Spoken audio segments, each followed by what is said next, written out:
Я тут не передаем настройку. 5, 4, 3, 2, 1. All right, we got everybody we're going to get, I think. Well, Kyle's gone again. You don't see me right now? Because it's like it shows me, it's like I'm looking at myself on Skype right now. Like it fucking works. I don't understand.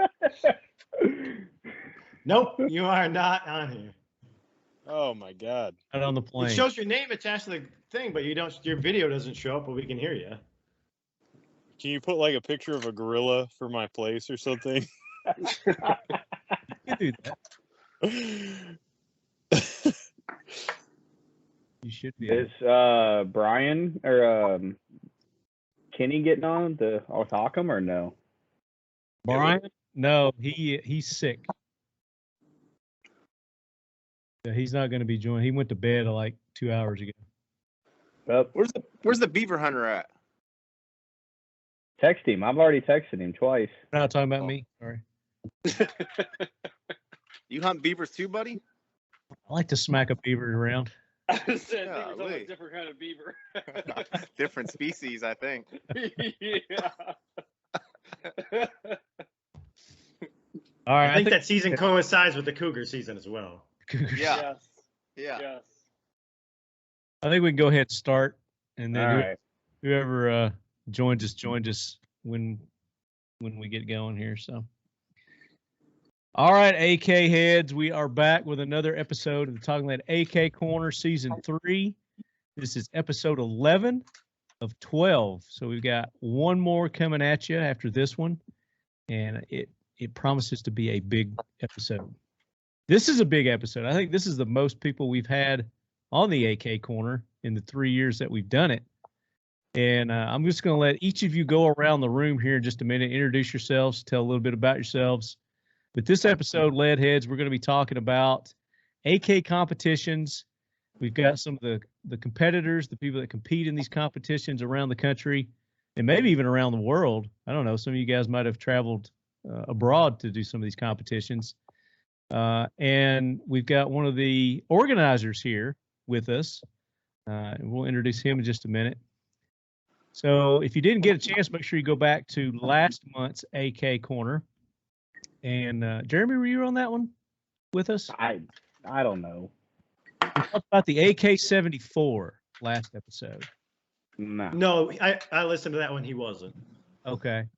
What did you think? Did you think it was a good episode? Did we cover? Yeah, I mean, I learned stuff. I mean, there was a lot of talk about the 545, which, I'm of the opinion that the 545 is the better round, but my heart says 7.62 by 39, so that's what I have my Galil in. But hearing the more breakdown of the 545, and I'm kind of AK curious, I guess if you want to call it that, and then learning more about the nuance, because holy cats are these AK competitors. I mean, the people who attend these matches, understand the nuances, the magazine types. I mean, all of that stuff. They are in it balls deep, definitely. They know their stuff. And we'll talk about that. We'll talk about the differences in going to an AK competition or event, because it's an event. It's not just a competition versus like going to a 3-gun competition. The AK people really know how to do it up. So we'll talk about that. And we're going to take listener questions as well. I made a post like I normally do, and it looks like we got really good questions and turnout on that in a short amount of time that I had it posted. So we'll go to Facebook, we'll go to Instagram. If any of you guys reposted it on your pages, we'll take questions from those as well. And we've got giveaways to do like every episode. And we've got our sponsors, Seal One. We're giving away a Seal One care package, CLP, perfect cleaning products for your AK-47s, your Galils, your ARs, your boats, your knives, whatever it may be. This stuff is it. It's everything. Only one thing you need, Seal One and done. Got a big care package of that we're going to give away. We've got Mission First tactical dump trays with the AK Corner logo on it. And this is one we had specially made up for Red October that Brian had taken out for Red October and gave to some of the lucky people out there. I've got one. I don't know if we got any more of these left, but we're going to give away one or two of these Yeah, today. that's gangster. Right. And we've got some other stuff. Are you going to do a IWI package, Jeremy, today? We'll see how it goes. Okay. We'll see how you feel at the end of the show. I mean, I'll always give something away. I mean, we always give something away. It's just a matter of what more we give away. Well, I think everybody appreciates the shirts and the hats and the swag that you put up. So if you do, I know that they will love it. Yeah, we'll get that. Maybe we can talk Ken into giving a slot to a class as long as you run a Galil. Absolutely. You show up to a class with coming a, up. I always like to offer the opportunity. So if any of the other guests have anything that they want to put up as giveaways to our listeners that took part in the questionnaire, then feel free. Matt, there's questions here about AK shotguns. Do you think we can convince Dissident to give one of them away? Let me ask the Magic 8 Ball. No, I don't think. Well, you don't want to write checks that land as the cash? Come on.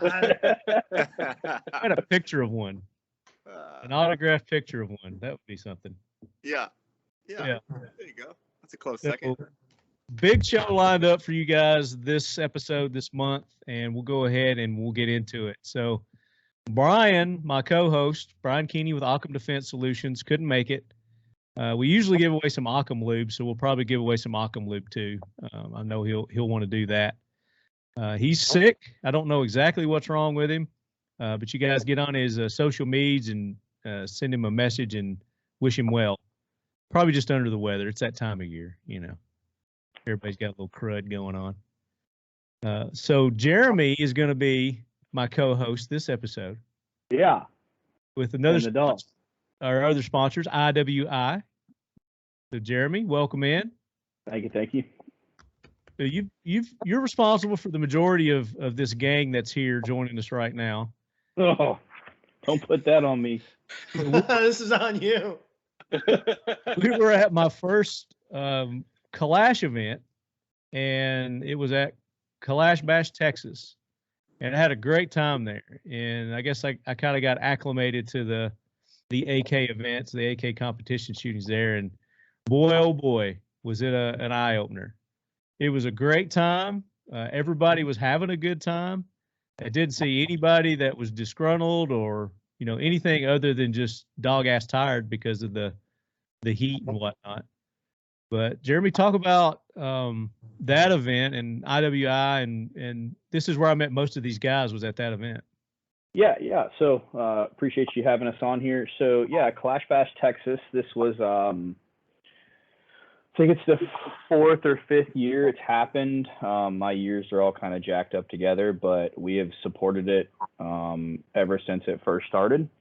The intent was to add the camaraderie of the community of the AK and the variants of the AK, along with a little bit of competitive shooting to measure yourself and other people, against other people for that matter. And what we found is a lot of the competitors and a lot of the shooters, not only have they not done a lot of movement shooting, but under duress for that matter, and as much as people don't want to admit it, that little 2 by 4 inch piece of block that gives you a beep and is recording time adds a significant amount of duress and stress to anybody as they're shooting. So when you combine that and movement and uneven terrain, you get a solid training, and you get to also understand your weapon system at a high rate of speed, because at the end of the day, everybody is a competitor at heart, type A personalities. So when you're working through a malfunction and you're hearing your buddies laugh and joke at you at the entire time, you learn to clear them a little faster. Or if you didn't see a route or a hole in the ground because you were too busy focusing on something else and things in that nature, not understanding how to pick up your feet, you figured out real quick that you needed to work through those problems. So Kalash Bash this year was always in Texas so far. It's at the ranch. Typically it was in the spring and they moved it to October. And then you compile the other Kalash events throughout the year with AK Masters over in South Carolina, Thunder on the Tundra up in Wisconsin, and then you've got Red October Cold Wars at Rio Salado in Phoenix, Arizona, and then the original, or the granddaddy, I guess you could say, of them all, which is Red October Las Vegas. And then you add Ken Allen's event here that's happened last couple of years up in New Hampshire, and basically is the freaking Arctic for all intended purposes. So growing population, as James said earlier, the camaraderie and the people of these events really make it what it is. And it just, not only are they super proud to be a part of the community, but just super proud of their weapon system. It's unlike anything I've ever experienced before with M4s or anything in that nature, and M4s and M4. But, you know, these gentlemen and even and women for that matter, you know, they have their Bulgarians, their Romanians, their Russians, their Chinese, you know, and they can tell you everything about it down to where the magazine spring came from, for that matter. And then we come in there with the Israeli-made Galils and catch a little bit of heat because, you know, we're some people say we're an AK and some people say we don't. At the end of the day, I think they're just mad because we're winning, and that's all that matters. They're just pissed because you're at the winner's table. They hate us because they ain't us. I like that. So that was kind of a really good introduction into the AK competitions. The AK Masters, I hadn't heard of that one. Tundra and the Thunder, I hadn't heard of that one either. Where are those again?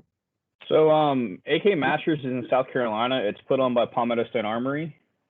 Adam and Matt could speak to that because they shot it this year. I believe Matt won it, and overall, and then his division, and I think Adam won his division as well. And then Thunder, you know, whatever it is, Thunder on the Tundra, it's in Wisconsin. Okay. Yeah, it's run by Chad Sabuka, and Yeah. it's Kalashnikov on Instagram. Yep. He's a cool Yep. dude. Very cool. Well, let's do this. Let's So- go around the room here and have everybody introduce themselves. And we'll start with James. Hey, I'm James Lefler. I've been a competitive shooter since 2012. Before that, I used to race cars. So like Jeremy said, I'm a type A competitive person. Used to race cars with the old man, grew up doing that. And then the old man retired. I got a house, got married, so stopped doing that. You know, wanted to do something, needed some sort of outlet, you know, get that adrenaline rush. So found guns, started racing guns. That evolved into a career. So I work in the industry now. I used to work at JP Rifles, and now I work at Infinity Firearms, making pistols. So liking that quite a bit, and just been dipping my toes as, you know, I continue to shoot disciplines. I'm a 3-gunner mostly, shoot 3-gun, multi-gun, rifle, pistol, shotgun, and I do USPSA as well. NRL 22 with a little bit of precision, and then been dipping my toes and getting into the AK. I'm left-handed, so it kind of lends itself to the platform quite well, even though the Galil has kind of made it so broken people like me is a little more difficult, but Dissident Arms did me a solid and got this thing back to a right side charging, so I'm in like Flynn, and I've been really loving it. Like you guys say, it's when I describe to people at work, like, where are you going, what match you going to, and, you know, they're interested because they're all shooters too. So, you know, they tell 3-gun, you know, like, you know, it's a match where a party happens, then AKs are a party where a match happens. So I like it quite a bit, and I'm really enjoying the community that comes out of it, and just people are there. The sole dedication seems to be to have fun. So I'm enjoying it quite a bit. And thanks for having me on the show. No, absolutely. And lay off the Red Bull there. It's like talking. Oh, brother. Let's go to Adam next. Yeah, I'm Adam Lipke.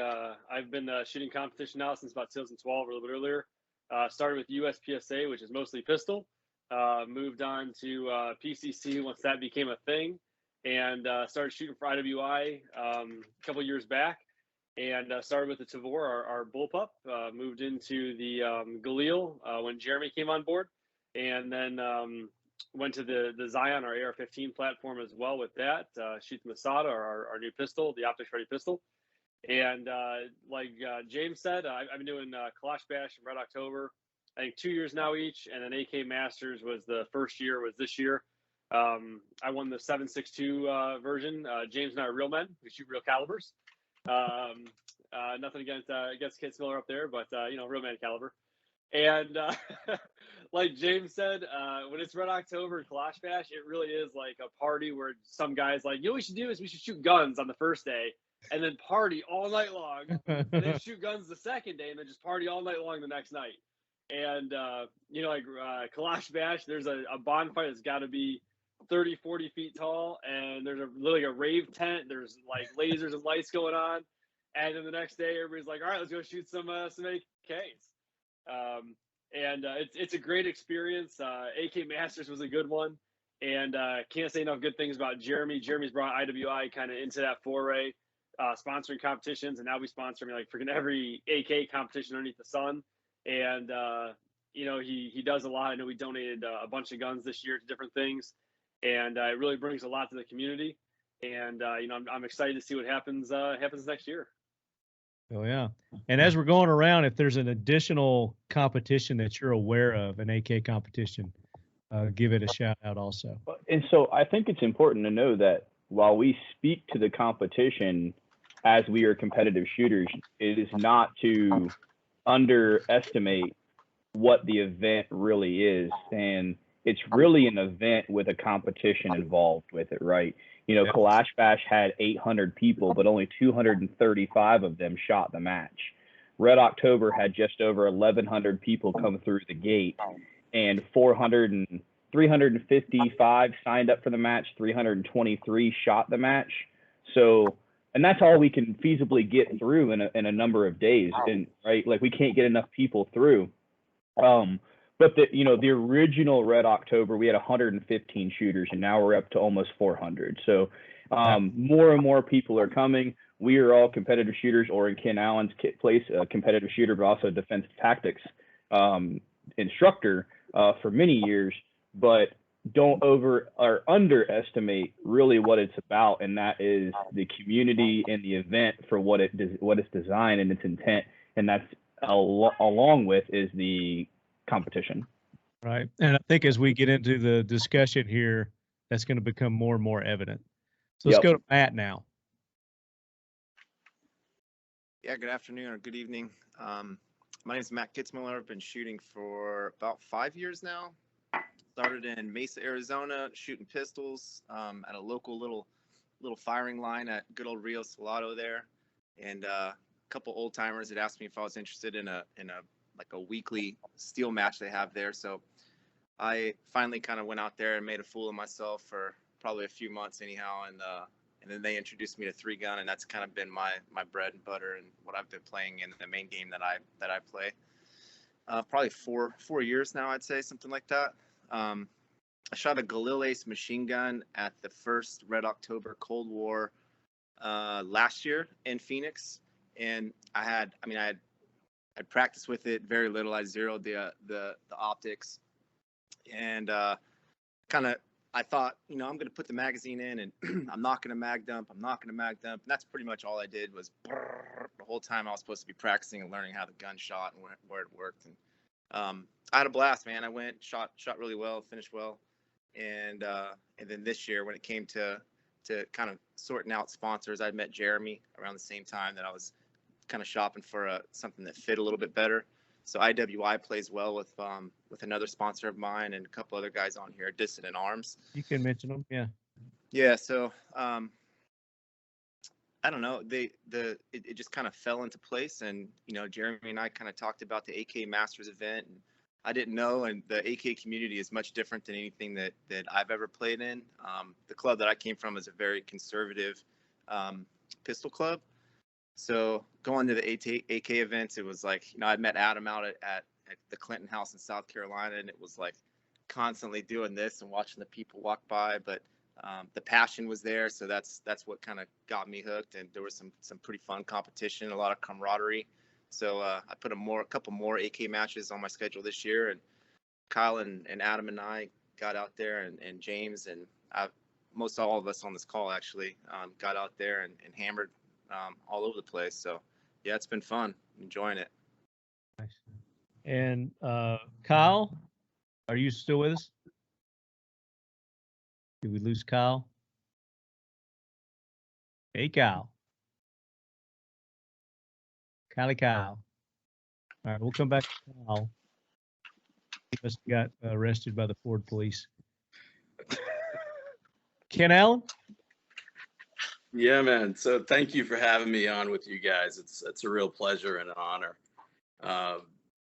Basic background, as Jeremy had alluded to, my focus is slightly different than a lot of the other guys that are on the screen tonight. I am mostly a defensive level type shooter and instructor, and I have competed. I shot IDPA for a while. I still do occasionally, and I'm going to start shooting more 2 and 3 gun competitions. I shot competitively in college. That was mostly small bore as well as high power NRA type shooting. But my passion is instruction. I thoroughly believe that knowledge is most powerful when given to another. That's kind of my mantra. And I've always had an affinity for the Kalashnikov platforms, whether they be the traditional AKs or whether they be the Galils or anything else in between. I started Kalashnikoving, as some people call it, back in 1988. That was the first time I had an opportunity to shoot an AK. Yeah, a little while back. It was a B West receiver, believe it or not, built with Chinese parts. So, moved on to a Norinco gun after that, and then eventually moved my way up and into the Galil platforms, which Jeremy helped me out with. And IDWI has been a wonderful supporter for a long time. I've been around this industry for quite a bit. Some of you might know I worked for one of the other companies for many, many years, about 8.5, 9 years. I taught at one of the nationally and internationally acclaimed academies. They sent me around the country and outside of CONUS in order to teach individuals, police departments, SWAT teams, other instructors, so on and so forth.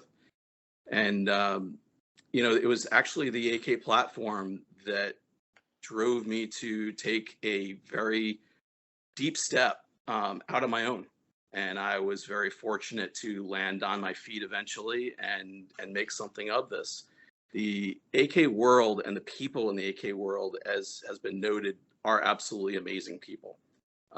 They are of heart rather than of any other kind of substance. They literally do this because they love it. It was also, a couple of guys have said how people really get into it. They understand the intricacies of where these firearms and platforms come from, where the parts come from, how they're assembled, where they're assembled, you name it.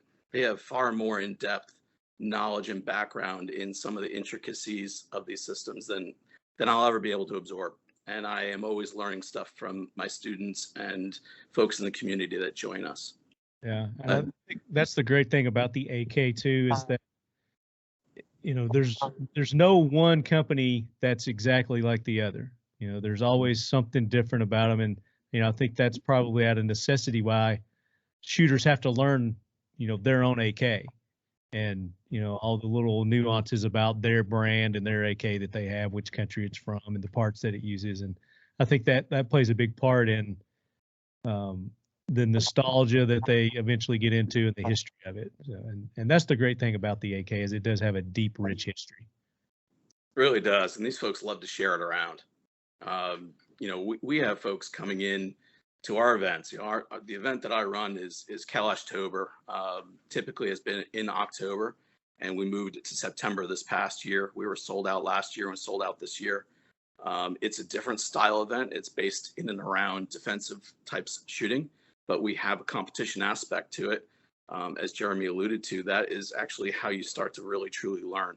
It's one thing to be on the semi-square range and start moving around, but when you add that complexity of not knowing where the targets are, what the targets are, having to make intelligent decisions on what to shoot, when to shoot, how to shoot it, that's where really the rubber meets the road. But our people have come from probably about 17, 20 different states. And, even though we are up in the Arctic, up in New Hampshire, people do come out. We usually attract people out of the New England states, out of some of the Midwestern states and some of the Southern states, and as far west and south as Texas this year and last year. really great folks, and most people know I do travel throughout the country instructing, and Texas is one of our stops. Florida is a stop. This next year, we're looking at being in Nevada and Arizona.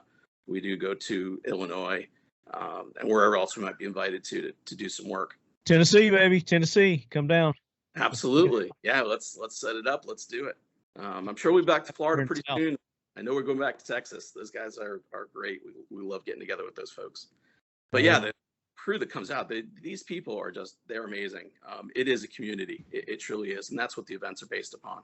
Doesn't matter how much instruction, how much competition, it's all about the folks getting together. And no exaggeration, within 20 minutes to an hour, a good portion of them have exchanged telephone numbers and or emails and or are on social media with one another. Yeah. It's amazing, and it's a true pleasure and a blessing to be part of this. So a question that I get a lot from our listeners, or if I'm out and I run into somebody, they're like, how do I get into competition shooting? How do I get involved with one of these, with one of these shoots? Let's just kind of go around the table and can you guys hear me now? Sorry. There's Kyle. There's Kyle. Is Jesus, man. Sorry about that. I like it with the camera off, but okay. Still no camera. I downloaded Skype now and still no camera. Oh, I see your face. Don't you worry, Bubba. No, you're good. Oh, wow. Really? Okay. I'm not in the spirit world anymore. Yeah, don't be doing any stuff that's legal in California on the camera, bud. That's like everything I do. So, Kyle, introduce yourself to our listeners.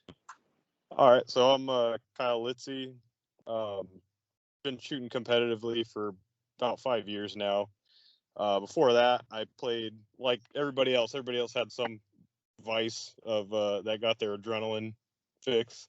For me, I played competitive paintball for like 12 years. The kind with the air bunkers and stuff. If you ever seen that on TV. So yeah, I did that. I was always into guns. I guess I thought a Boogaloo was coming before anybody knew what a Boogaloo was. It's like I bought an SKS when I was 14 and started stockpiling ammo. So you sound like Andrew. Yeah. Yeah. But he might have been on the show. Yeah. So yeah, I started. I've been shooting my whole life, real guns. Shot paintball like super competitively. And then I actually got into this because I heard about Red October. That was the first thing I saw on YouTube, and it looked awesome. And I had AKs by that time. I didn't even own an AR. So yeah, went and shot a USPSA match to kind of like learn the rules. Found that locally, and just fell in love with it. A buddy of mine forced me to come to a 3-gun match the next weekend, and I didn't want to do it because I thought the shotguns with the tubes sticking out looked stupid and wanted nothing to do with it. And here I am. I shoot like multiple 3-gun matches. Usually place pretty well. You asked about international matches. I actually shot the Rifle World Championship in Sweden in 2019. What is that? And, World Champion. So that's IPSC rifle. Like I'm sure you're familiar with IPSC. IPSC with pistols. Yep. For rifle in Europe, they don't have any 3-gun matches really. It's each discipline individually. So I went and shot IPSC rifle. It's a hit factor scored match. There's about 600 people from all over the world, and I flew to Sweden with my AR-15, which was pretty cool. Didn't know you could do that, and it was probably one of the best matches I've ever shot. Good, right? What's that? I said that would have been shitty if you found out that, oops, I wasn't supposed to bring that here. Yeah. I think once I filled out all the forms and everything, it was good. But yeah, that was great. It was a 30-stage match, and Wasn't that on a military base there, right? And yeah, it was on a military base, and everything was like made by carpenters. Like all the stages were on these platforms. They thought of everything, like anything that was going to get shot and blown up by muzzle brakes. They had 20 pieces to swap out and change it for every squad, and it was just amazing, the level of no resetting. They had people to reset everything, and the quality of the match was like unbelievable. So you could take any kind of rifle you wanted. So it's hit factor. So 223, you actually have to chrono. You have to make hit power factor, and basically you can make minor with a 223 or 5.56. And it's not powder puff. You got to load them pretty close to like what a factory round would be, and then you can make major with 308. And basically, the targets, there's so many targets that are far, it's not worth shooting major. It's totally, nobody placed well shooting major, basically. Cool. Very good. So So that was cool. we got an international editor here. That's awesome. Yeah, it was cool. And yeah, I was going to mention, so yeah, Jeremy hit me up this year about, shooting for IWI, and I've been shooting the AK matches that we're talking about for years, and I've won a few Red Octobers and Clash Bashes, and I already thought I kind of made my gun unfair, and then I started shooting a Galil this year, and I was like, oh yeah, this is like totally unfair. It's a smooth shooting, really really great platform, and I shoot a 7.62 by 3.9. Even I agree that 5.45 is a superior caliber, but man, if you're gonna shoot an AK match, I like shooting an AK caliber. So we're kind of heading in the direction of if somebody's wanting to get into the competition shooting, and you said you came from the paintball world, and you watched a YouTube video that inspired you to get involved in competition shooting, Kyle. Yeah. And then you had a buddy that invited you, and kind of it was over from there. Just go around the room here and just the others talk about kind of how you got involved with it. Maybe get some tips to our listeners on how they can get involved and take part. Who wants to start? Adam looks like he wants to. Yeah. Awkward silence. Yeah, so I actually started like Kyle did actually. I started with paintball forever ago and traveled around doing that, and then wanted to try shooting real guns. My dad wanted to as well, and so we went to a USPSA match. And honestly, in my opinion, it's the easiest way to start shooting competition is go to USPSA. That's United States Pistol or whatever it is. It's the Pistol Association, right? Practical Pistol Association. And USPSA, if you look that up. And that's a pistol only, or it's a pistol caliber carbine, and it's one of the easiest ways to start. You pretty much need one thing: you need your gun, you need a holster, you need some magazines. That's honestly about it. And if you have a pistol caliber carbine, you need a bag for those rules. But it's one of the funnest things. It's definitely got some interesting people in there. There's a lot of cool guys like us there too that they'll talk shop with you all the time and have fun. And that's honestly, I mean, for $20 you can go out there and shoot. And I mean, at least in my opinion, the only way to get into it is just to go do it. I mean, you're going to go out there and the main goal is being safe and learning and just meet people and talk to them, and you'll upgrade your equipment over time. And I'm going to guess a lot of us probably started with, a Glock 19 or a Glock 17 or something like that. And, probably the Glock holster, Glock 34. Oh. The freaking holster that came with it, the 3 mags you got with it, and some Blazer brass or something like that. And that's how you start. It's the best thing you can do, and you're gonna learn so much. And the shooting community is unlike any other. I mean, the AK community is a whole different community, but the shooting community in general, those dudes will give you the shirt off their back. They will, give you tools if you need them. They'll give you. I mean, I've given people ammo before when we had newer shooters who needed ammo and didn't bring enough. I mean, these dudes will. I mean, they'll give you $100 and stuff to make sure your first time is just a baller time and you want to come back.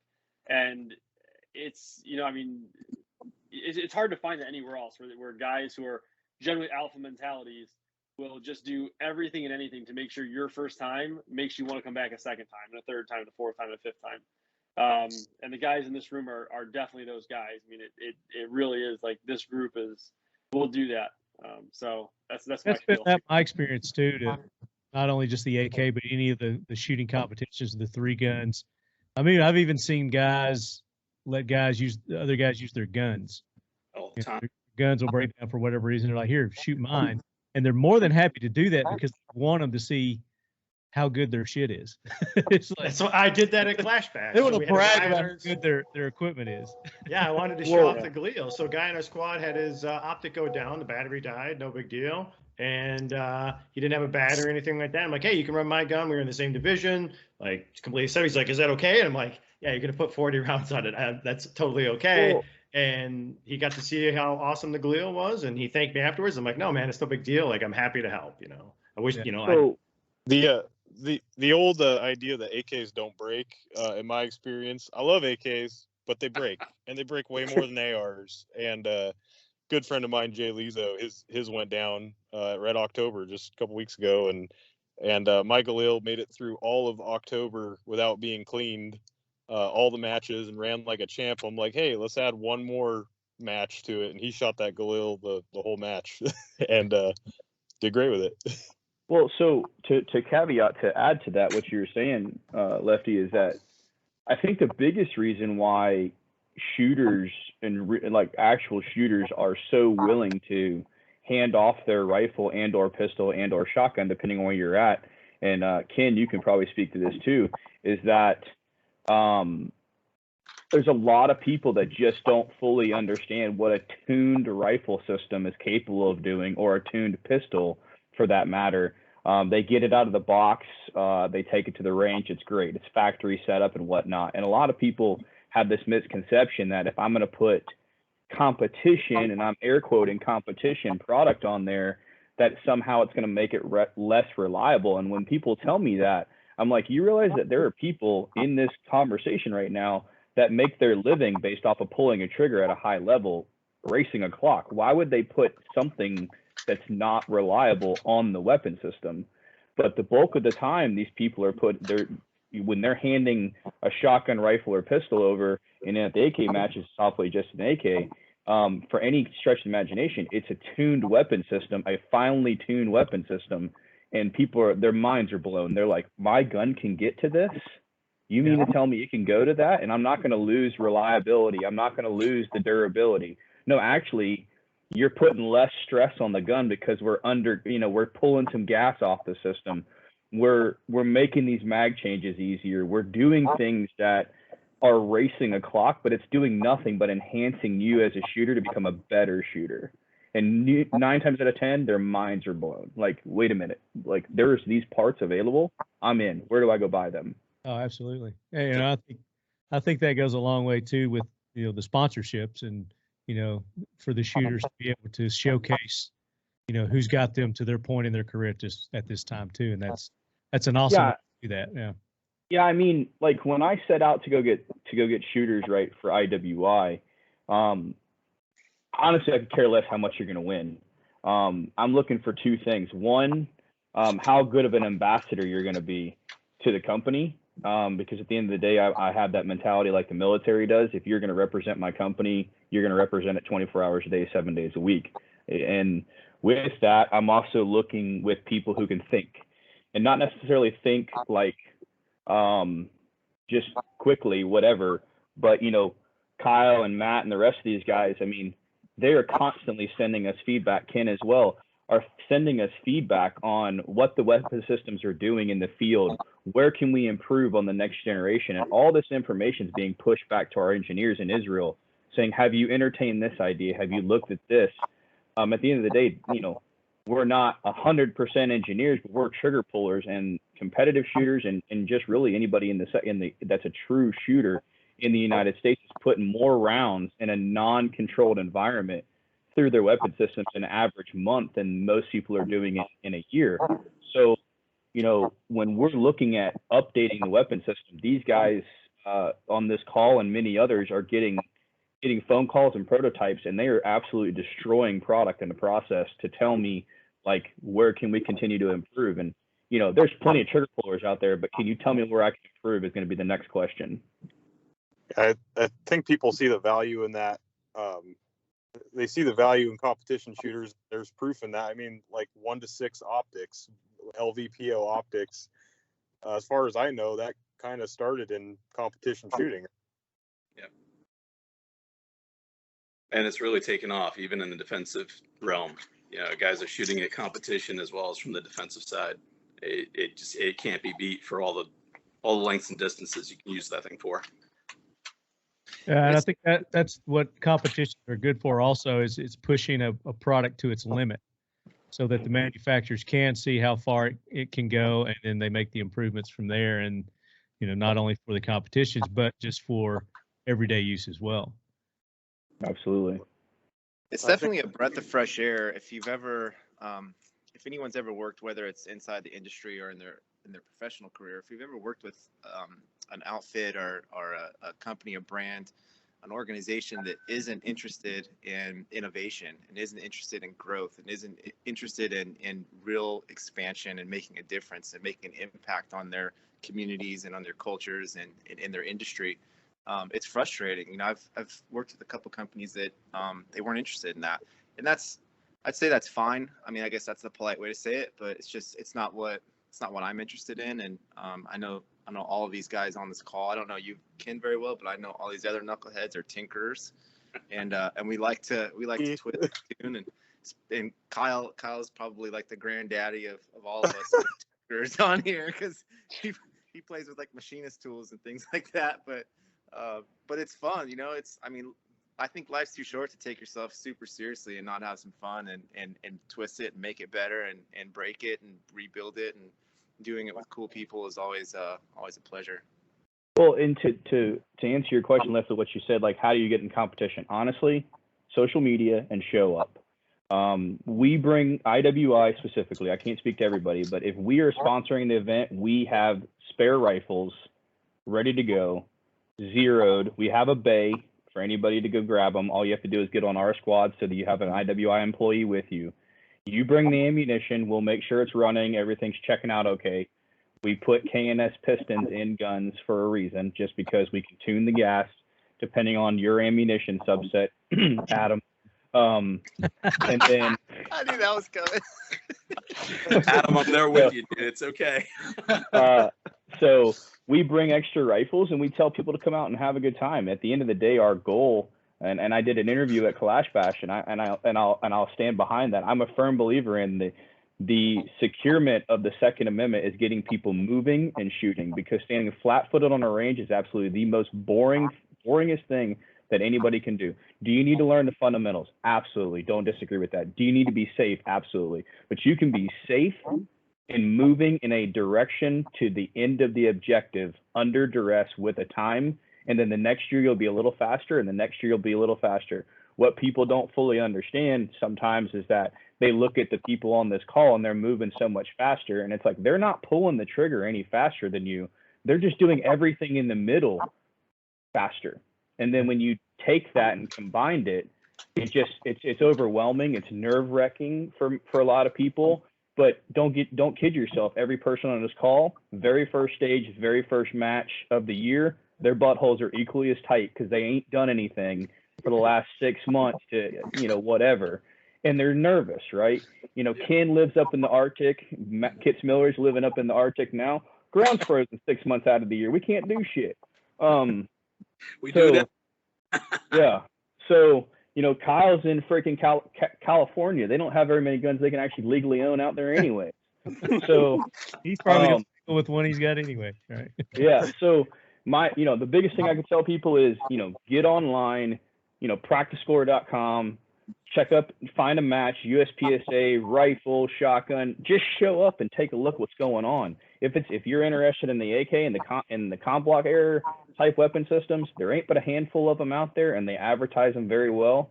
Come out there, bang. Any one of us on this call will gladly hand you a rifle. Hell, I mean, I shot the match at Red October and then allowed a dude to run our 21N for 3 stages because he just wanted to. He's like, hey man, I'm not going to do very well. I'm like, yeah, I don't care. It's your ammunition.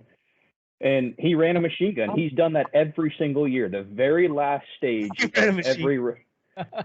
he puts a D60 in it, and the very last stage of every Red October we have gone to, that is like his, I could care less about the match. This is what I'm here for.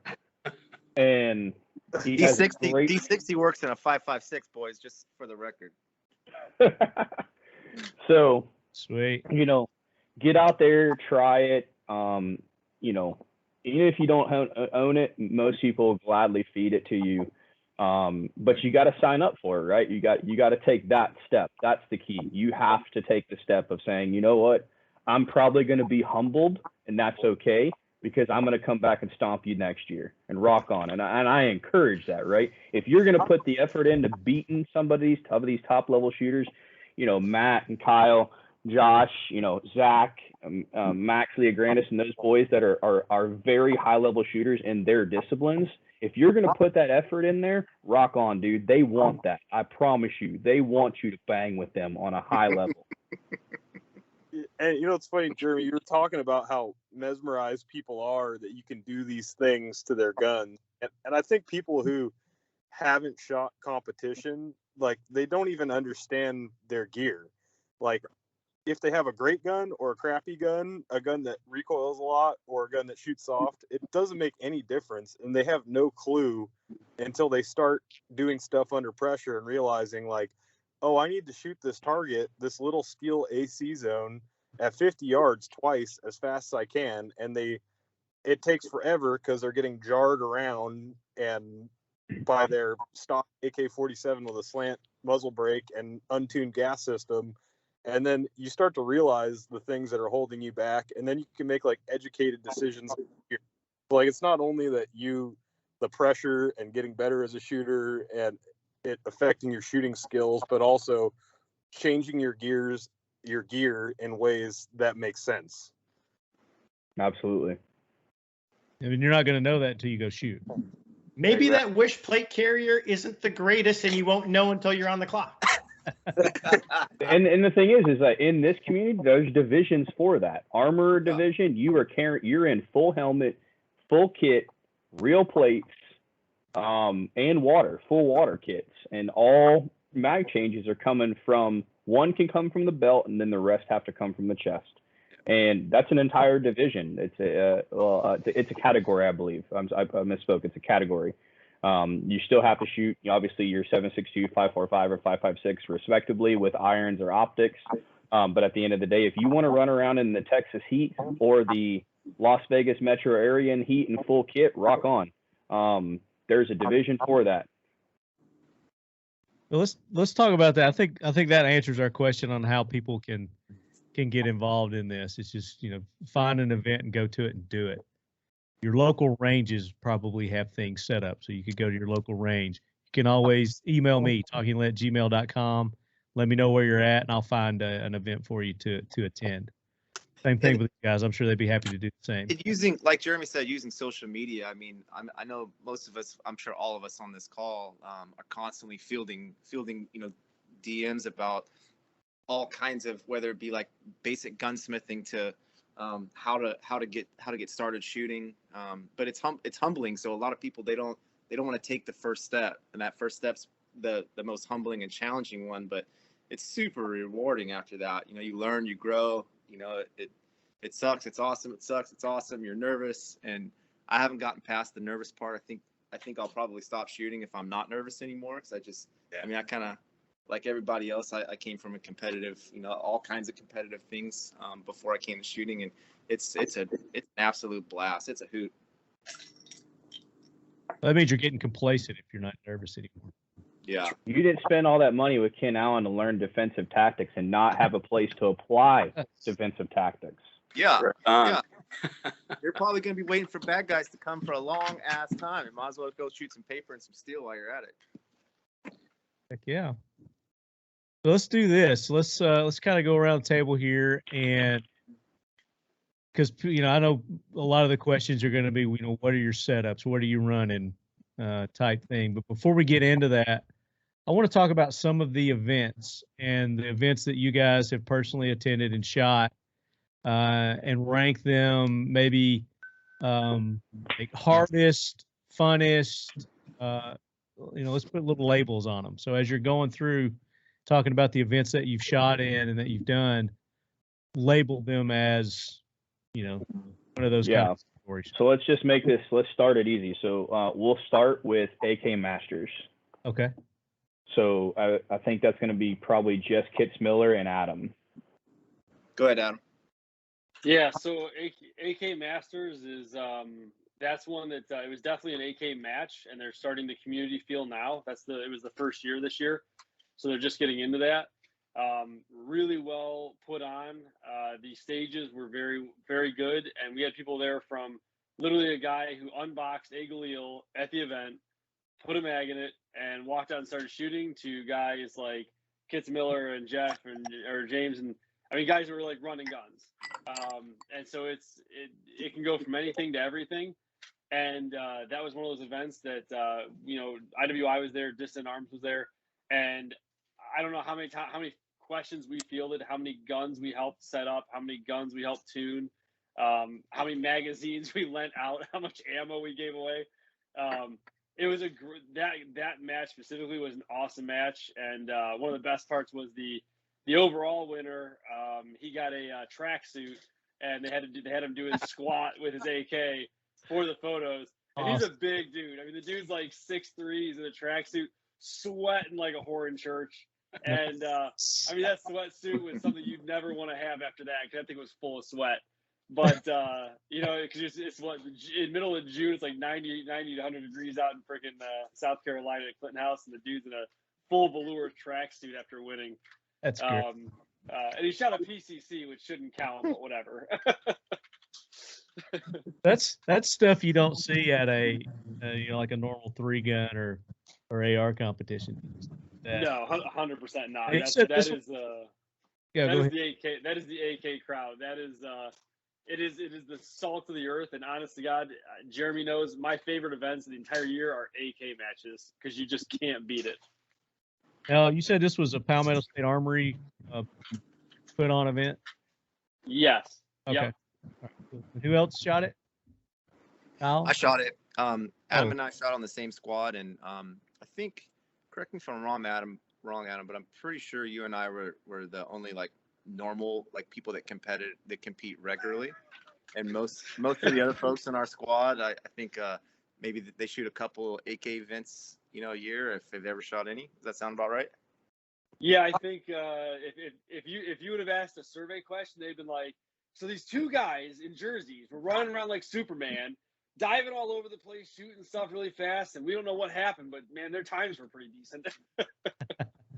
Yeah, so that was my first. I mean, my first AK event was last year at my home club in Mesa, which I had a part in helping and designing and coming up with different concepts. And so it's basically my normal 3-gun community with some different guns. So this was my first real like AK event, and it was an absolute. It was crazy. It was a culture shock, really. I mean, I'd never seen anything like it. Yeah. But overall, I mean, it had a 3-gun, maybe like a USPSA kind of feel to it. So it wasn't a super hard match, but it was technical enough where those of us that shoot regularly could really go out there and push it and have some fun. It was a good blend of up close and wide open paper targets and tight targets and some no shoots and some steel at a little bit of distance, and it was an absolute blast, man. I'd never been to the Clinton House. That facility was a pretty good choice. I brought my dad out there, my side by side, and ran around and had an absolute blast, man. It was good. It was super fun. And for those that are listening to this when this is published, they are having a Winter Wonderland match there, Palmetto State Armory AK match called Winter Wonderland at the Clinton House there in Clinton, South Carolina in December, I believe. Very cool. Nice. So the next match would have been Kalash Bash, and I believe James and everybody else has been there. So we'll let James and Kyle take this one for a little bit for a ride. Oh, I was gonna say there was the Arizona match before that. There was the Red October Cold War. Cold War. Yeah. Well, I was gonna do the Red Octobers together. Oh, gotcha. My bad. Let Jeremy run the show. Come on. Yeah, I'm the assistant here. Hush, you co-host. Yeah. All right, give Jeremy any power. This just goes right to his head. I love straight abuse. The less I have to do. Yeah. So go with KB. All right. So as the resident Texan, I'll take the Texas match. It was a good time. It's held in Eagle Lake, the ranch at Texas. It was a great time, held on by Clayco, and he had one other partner from Kyber Customs. Third Pin Threads, Tony. Yeah, and then Lan and Mike from Dissident held the match. So like I said, these things are events. So it had 700, and like I said, 800 people at the match and only 250 competitors. So they had twice the number of people who were just spectating, checking out the vendors, hanging out. I mean, it's really a community event. Match was 2 days. Great event. I thought it was a little bit more difficult, but it was very accessible to a new shooter and the new shooter community. But for the people who wanted to go fast, they could. And it had a lot of things that you would normally not see. Again, when you're stuck on a flat range, there was a stage where you would shoot from an elevated position on a ridge down into a ravine. So you got to shoot at different ranges. You got to shoot at steel. A lot of new shooters to this community, it's not shooting steel at distance. It's not a thing that they normally get to do. This got to let you stretch the legs on your AK a little bit, show the platform that it can do it, especially my Galil. Ran great, was able to ring steel, no problem. And it was a good time. Like I said, it was a good blend of challenge and fun, and it really delivered on that aspect. The community aspect was great. The vendors were great, and there was a big, huge bonfire with a DJ and lights and lasers. It was really an event, and the people made it a great time. What do you think, Mr. Kyle? So, Two. Oh yeah, I think Clash Bash is a great match because the stages are like these wide open Texas stages where you have a lot of movement, and you have like none of the target presentations are super difficult, but it still is going to challenge the top shooters to really weed out who's the best shooter. But at the same time, like you said, it's accessible to anybody. Everybody's going to be anybody who shows up with a gun that's zeroed, which is not everybody that showed up. As Clay said in the awards, like, you guys did really bad.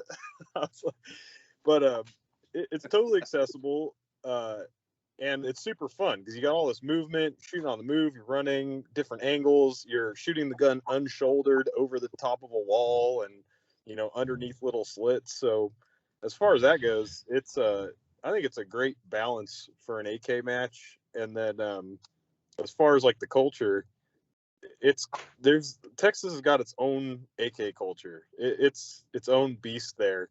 And and they get wild, man. I pulled up to that party that they had going Saturday night, and there's just like a giant tree in the middle of a field that they just torched. There's a huge bonfire, like you said, and music blasted. I'm like, wow, this is cool.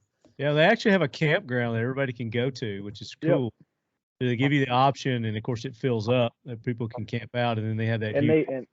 And they bring 18-wheelers in for like air-conditioned showers and bathrooms, so it's not like you're roughing it, but you're not really roughing it. So no, not for a couple of days, you know. And the thing about KB that I think it's put, you know, Mike and Land put on the competition side of it, and they are high-level multi-gunner, you know, action shooters in general. So they're not going to test you as far as props. They're going to test you with round count.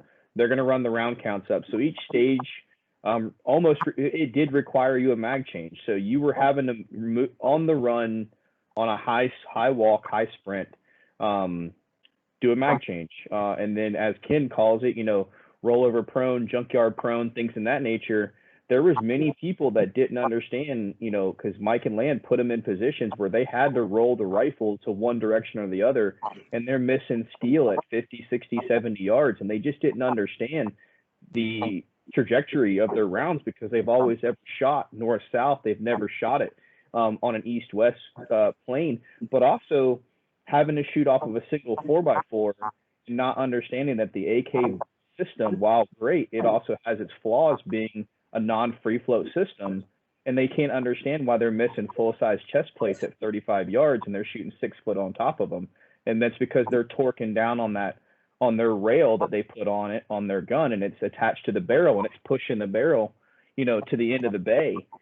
So people learned a lot about their weapon systems, but that's what Mike and Land do, is they push the round counts, and they put you in interesting positions. And then as far as the event that Clay and Tony put on, look, guys, we shoot 5,000 rounds of 5.56, 5,000 rounds of 7.62 by 39, and I shipped no ammo from Clash Bash to Red October.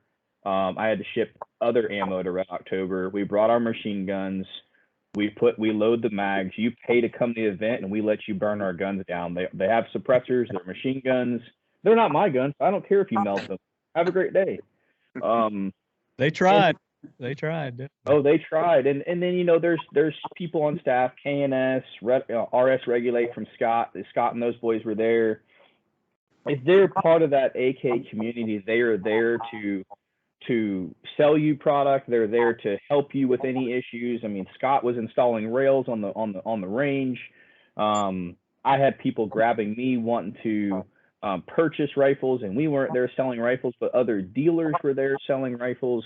As Adam said, I mean, we had a gentleman when myself and Kitsmiller and another gentleman, Josh Freilich, we RO'd on Friday, and we literally had a guy open his IWI box, pull his IWI Galil out of a blue cellophane bag, which is what we ship it in, cut the stop sign off, which is basically like, hey, you need to pull the chamber flag out, load his rifle, and said, yeah, I'm ready to go. And I'm like, huh. Yeah, you are. Rock on, bud. And he was banging targets, but he was a little bit right. And he goes, hey man, how do I adjust this right? And I'm like, well, the rear sight has a direction and a number, or a direction and an R. Let's go that way and go. But he had a great time, shot the match great.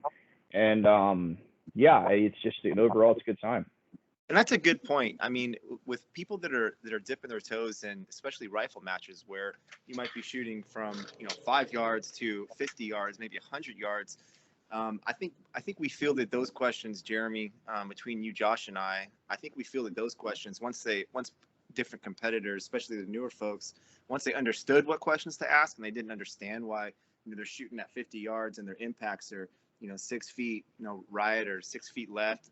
I think those are the questions that we fielded the most, and those are the questions that a lot of people don't know to ask. And knowing where your zero is, and then also knowing where your point of impact is at 10 yards. So say you have a 50-yard zero. Okay, where does it hit exactly at 10 yards? Where does it hit at 25? Where does it hit at 60, at 100?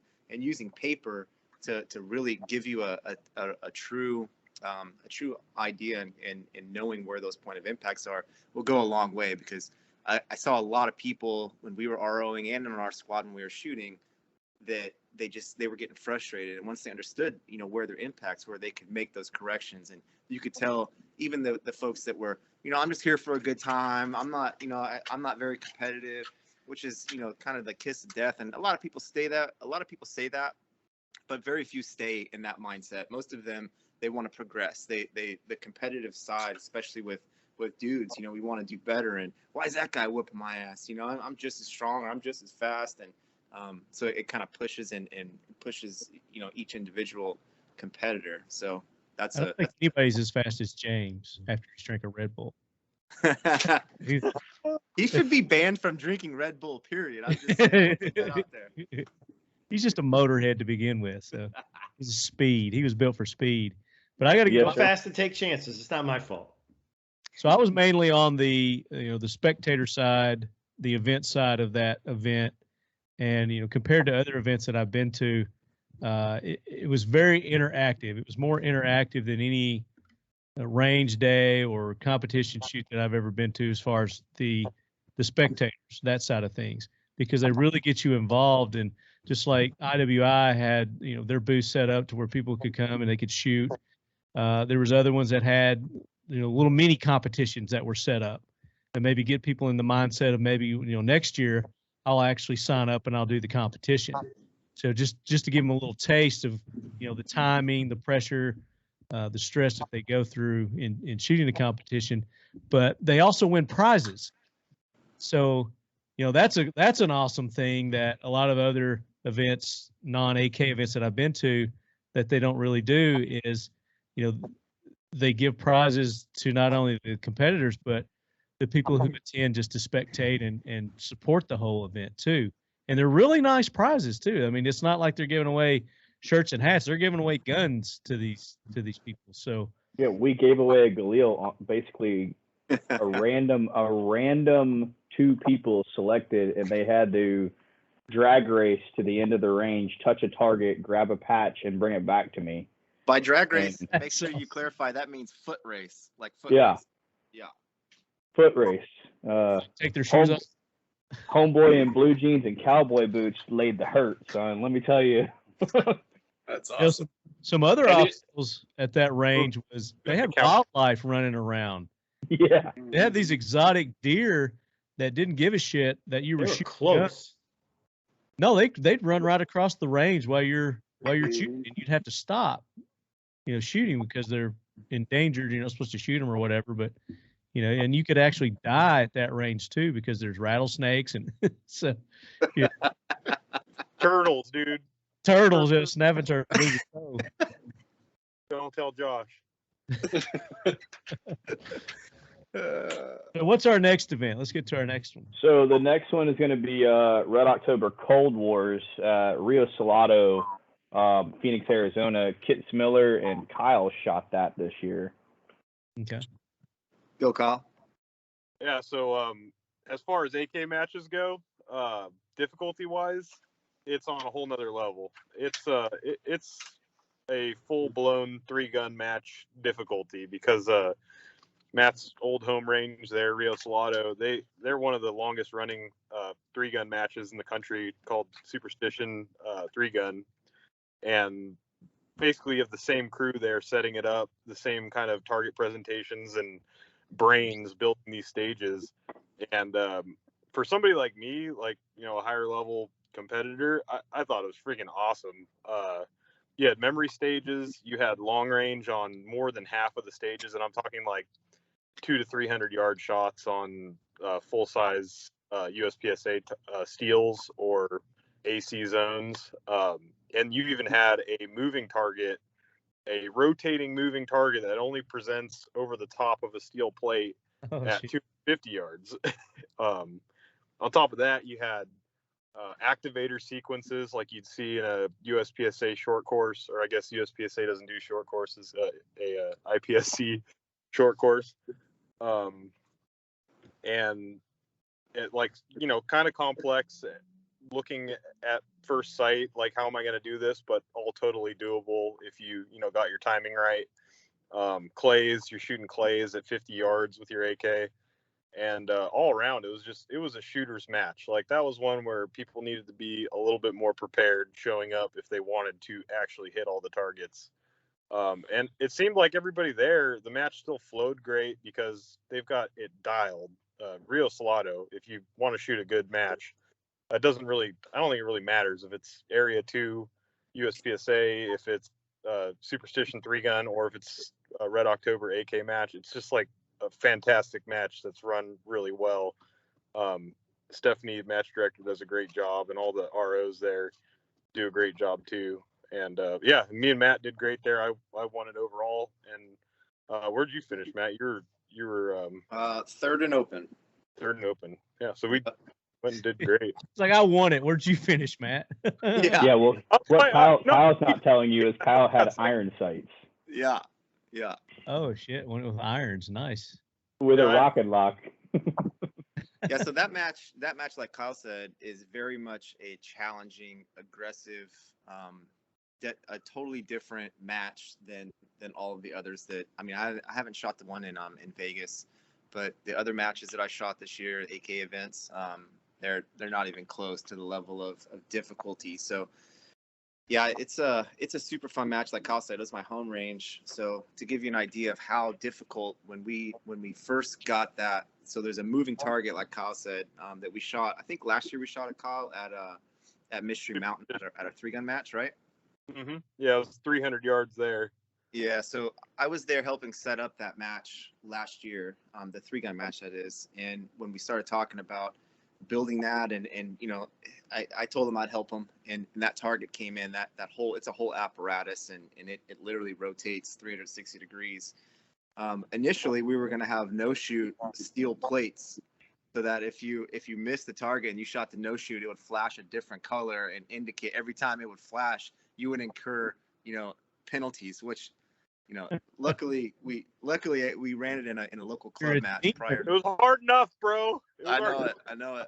And I told them, I said, man, this is gonna eat people's lunch already. So yeah, you add that element. So luckily they didn't include that at our match, at the AK match we went to there. But super fun, and I think Kyle nailed it with the level of difficulty. Different group of people, and challenging. Speed it up, slow it down, shoot at 5 yards, shoot at 300 yards, and everything in between. So definitely the tri-gun of AK events. Yeah, so that I from a manufacturer standpoint, and I support them all. That like they nailed it on the barrelhead. It is a shooter's match. It's going to test you. It's going to frustrate you, and they're going to stretch the distance. They stretch the distance further than any other AK match out there, and they can care less what caliber you're shooting. Know your holds and pull the trigger. That's their deal. And if you don't like it, don't shoot their match. They got plenty of people that shoot it. That's not to scare people away. It's just that, they're there to test your abilities, and that's what they're going to do. And people love it. It's a great time. They run a great match, like Kyle said. And I don't know that you could ask for much better than that. So I think the next match would be Ken's up in Maine. And that one's more defensive tactic oriented with a competitive aspect on the back end of it. So Ken? Yeah, man, that's a good way of looking at it. We bring people of all different skill abilities together, and our intention on the first day, it's usually a 2-day exercise. And the first day we're actually building competence and confidence. We're looking to provide a good level of basic instruction that's not basic in nature, but it's fundamentals times 10. It literally covers what somebody might expect from a elementary walking in, first touching an AK, to having advanced level skills. And we give them certain positional opportunities. We walk through pieces like you mentioned, Jeremy. We talk about actually shooting the gun off center. We're using angles. We're talking about working the sights and working our holdovers, understand the intricacies of working in and out of confined spaces. One of the things that we always include is vehicular work. So there's a bit of vehicular dynamics in the study. Again, that's about working in and around confined spaces, and it also brings the elements of the reality of defensive shooting. Most of us spend a good portion of our life around vehicles.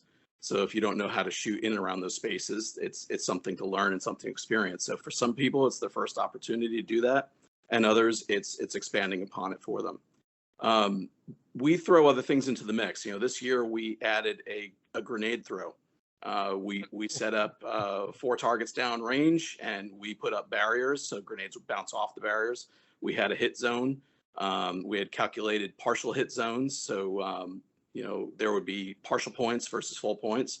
And we had throwbacks. Everybody see in the movies, the grenade lands in front of the dude, he chucks it back at you. Well, we had that too. So that was a big hit. A lot of people loved that. And the 2 winners actually got to throw Soviet style airsoft grenades. So they're basically a flashbang. Yeah. It was a lot of fun. Everybody enjoyed it. Unfortunately, those grenades are no longer available. They were a Russian import, but hopefully somebody else can make it. All. Yeah. They're pretty awesome. But people love that type of stuff. But we too focus on accuracy and accountability. We had a deer shoot. So one of our first portions of our competition is you had to come out of a vehicle and come up on the side of the door, and with smoke in front of you. We use smoke as atmosphere for multiple reasons. One of them is to teach people for rescue skills, to understand how to survive in a burning atmosphere, and also to understand levels. You start to understand sometimes you have to be high, sometimes you have to be medium, sometimes you have to be low. And in this case, they had to shoot low in order to get under the atmosphere and see the target. And we put Christmas trees out in order to create a little forest for our deer targets. And you had to find the right angle to shoot between. So it's a thinking person's opportunity to get out there. So even you guys that shoot these 3 guns all the time, I think you'd have a blast getting out there with these guys and gals. And they really do have a great time laughing at each other. Yeah, a lot of different elements that maybe these other ones aren't adding with the smoke, the cars, and all that. That sounds pretty cool. It is a little bit different. We incorporate competition into both days. But the first day is more instructional based, more training based, and the second day is got a little bit of additional features added to it, positional work that's going to work in around those vehicles, and then a lot more competition. and it is a blast. And as everybody mentioned before, people are sharing equipment regularly. You know, a $3,000 rifle next to a $900 rifle, or even one that's been tricked out with full night vision capabilities. You know, people will literally share them about, and it happens on a regular basis. Other things that we add that do a little bit different is we sponsor a dinner, get everybody together, and our event is more of a boutique style event. It is designed for people to get together and get to know each other and spend time with one another, competing as well as learning. And we went out to dinner on a Saturday night. We always plan that.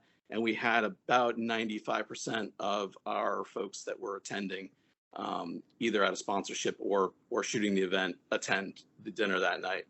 And to follow that up at 10 o'clock, it was pitch black. We had another partner, Nocturne Industries. They came out with their NVG equipment, and we went through the basics of NVG. Everybody got a chance to really get a feel for what it was, try it on, see the differences between the different types of tubes, what it's like running, you know, a singular optic versus dual tubes versus quads, or even stepping it up and putting thermal filters on, and what that does.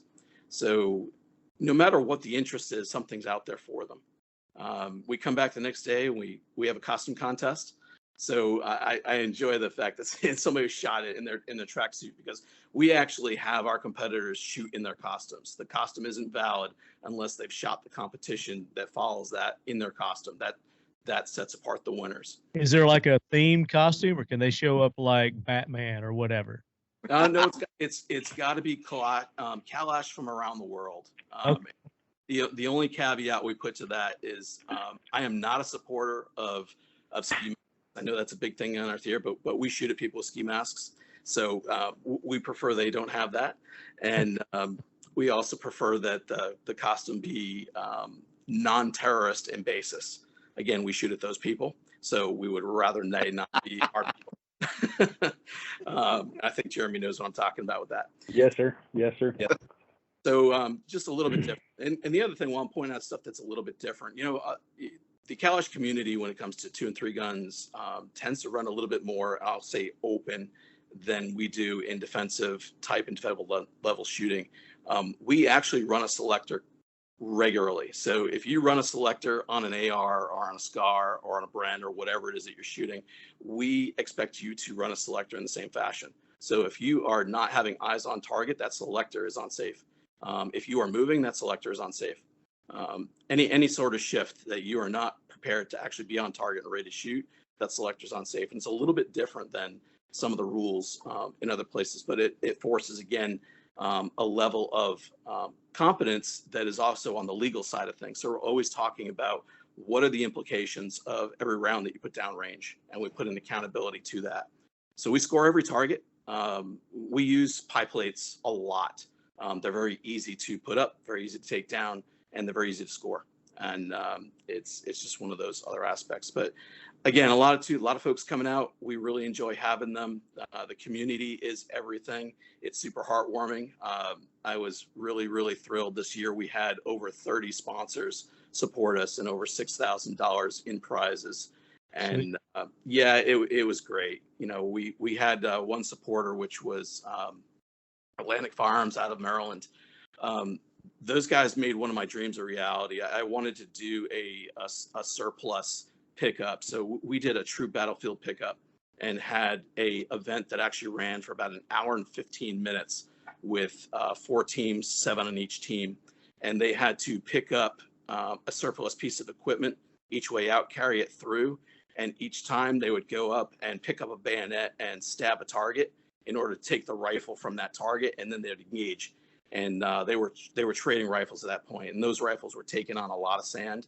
The range that we use is kind of like Florida sand. If any of you guys have been shut down in Florida, that sort of sand stays in your shorts for the next month, and you pull out stuff from your bag a year later, it's still got Florida sand in it. Crabs in there, yeah. Yeah, that's what we're dealing with. So we have the capability of knocking any gun down. just because of the environment and atmosphere. But those folks were picking up the stuff. They were running with a simulated rifle that was on a sling. They had to hook it back up. They had to carry magazines at a surplus mag carrier, pick up a mag, pick up other parces. And like I said, they went for an hour and 15 minutes in this thing. And they work, son. Hell yeah. And it was 85 degrees with 100% humidity. And it was work. It was like being in Texas in September, but it was New Hampshire. But anyway, little bit different. But we good seafood there. Yeah, man. But we invite everybody to come out and join us next year. Again, it's a boutique style event. We keep it small so people actually having a chance to shoot with one another and to stand and get to meet one another. But please come out and join us. So on some of these costumes, no matter which competition it is, I suggest that they do like movie themed competition. We had Rambo. Rambo was that the AK was featured in, so like Rambo, Red Dawn. Yes. Something along those lines. Maybe absolutely. They could wear the attire from the movie. That would be kind of cool. I'd like to see that. So I think that wraps up. Is that all the competitions? So you've got nobody shot Thunder on the Tundra. Just a conflict of timing. Sure. Talking to those boys for next year. So I can't speak to that as a match as a whole. And then Red October, the granddaddy that started it all. It originally started in St. George, Utah. Brian Nelson and his family, Ken Nelson, they own Practice 4, but they're also heavily involved at the time with SUP, Southern Utah Practical Shooters, and TPC. When the Southern Utah Practical Shooters range, the state owned it and forced them to shift it. They had to move it to Las Vegas. Rifle Dynamics has been the title sponsor for a number of years for that match. So it made sense to move it to Rifle Dynamics, regardless of what people think of Pro Gun Club. And I'm one of those haters, and I will gladly say it again. Move the range again, because Pro Gun Club is not fun to shoot at. Concur. But we've actually had Brian on the show. We had him on. I don't think it was this. It might have been last season. It might have been this season. But we did have Brian on, and he did talk about Red October. So that match, what Brian does is he's going to put you in props. He's going to make you do stuff that you probably never thought you were going to do. Crawling under Cooper tunnels that are, just big enough for grown men to crawl under, but the slat board on top is not nailed in. It's spray painted on. And if you happen to move it by the body or your gear, it's penalties. You have to shoot underneath them. You've got to come out from underneath them and shoot steel, then go back in. In Utah, they have a actually wooden tank that they make you crawl into and shoot out of. I watched a couple of dudes split their noggin on that a couple times because they just didn't get low enough. There's shaky bridges, things of that nature, where you're on a suspended bridge shooting. But also, Brian's going to put you in positions where you're shooting real fast and you're going to have to slow down. And the way he's going to slow you down is going to he's going to cut out almost like an Iron Man type circle in the middle of a target and put a clay bird there. And he's going to make you drop the mag on the ground and shoot one round at it. Now, if you miss it, you could always reload, but you're going to have to drop the mag again. He's going to make you slow down. And most of the time, that's when you're coming off of an unsupported position, or you're about to pick up something heavy and run with it. With this year, like I said, we had the Cooper tunnels, we had the shaky bridges, we had a lot of those, no shoot type things, but we also had to carry Lieutenant Dan back, and he was 115 pounds of steel. But he's also going to push a little distance, 100. This year I think he pushed out to just under 100, but sometimes he will push it to 2. And a decent round count, 250 to 300 rounds is typically what he puts on. I believe Brian, I apologize, Brian has passed the reins off, maybe not 100%, but most of the percentage points off to a gentleman out of California. Kyle will know who he is. But the goal is to continue that match, and there's a group of us petitioning to move it either back to St. George or move it to Rio Salado or move it to ETTS there in Dallas, Fort Worth area. Just because Pro Gun Club it's the old PMC factory, and the ground is so uneven, and there's like boulders that are willing to come out underneath your feet, and you're crawling and crawling. It's a cool facility, but it's also Vegas. So let's just put it for what it is. Well, and one cool thing, like Jeremy has mentioned, is that match specifically is like, so this year they took a mini clay bird, and they popped out the center of it, and you had to hold it in one hand and then load your AK, rack it, and then shoot, I don't know what, 20 targets, Jeremy, maybe 15 targets, and different ports, leaning, stuff like that. And then last year, that same stage was a bottle of vodka that I'm pretty sure the ROs had drank the vodka and there was just water left.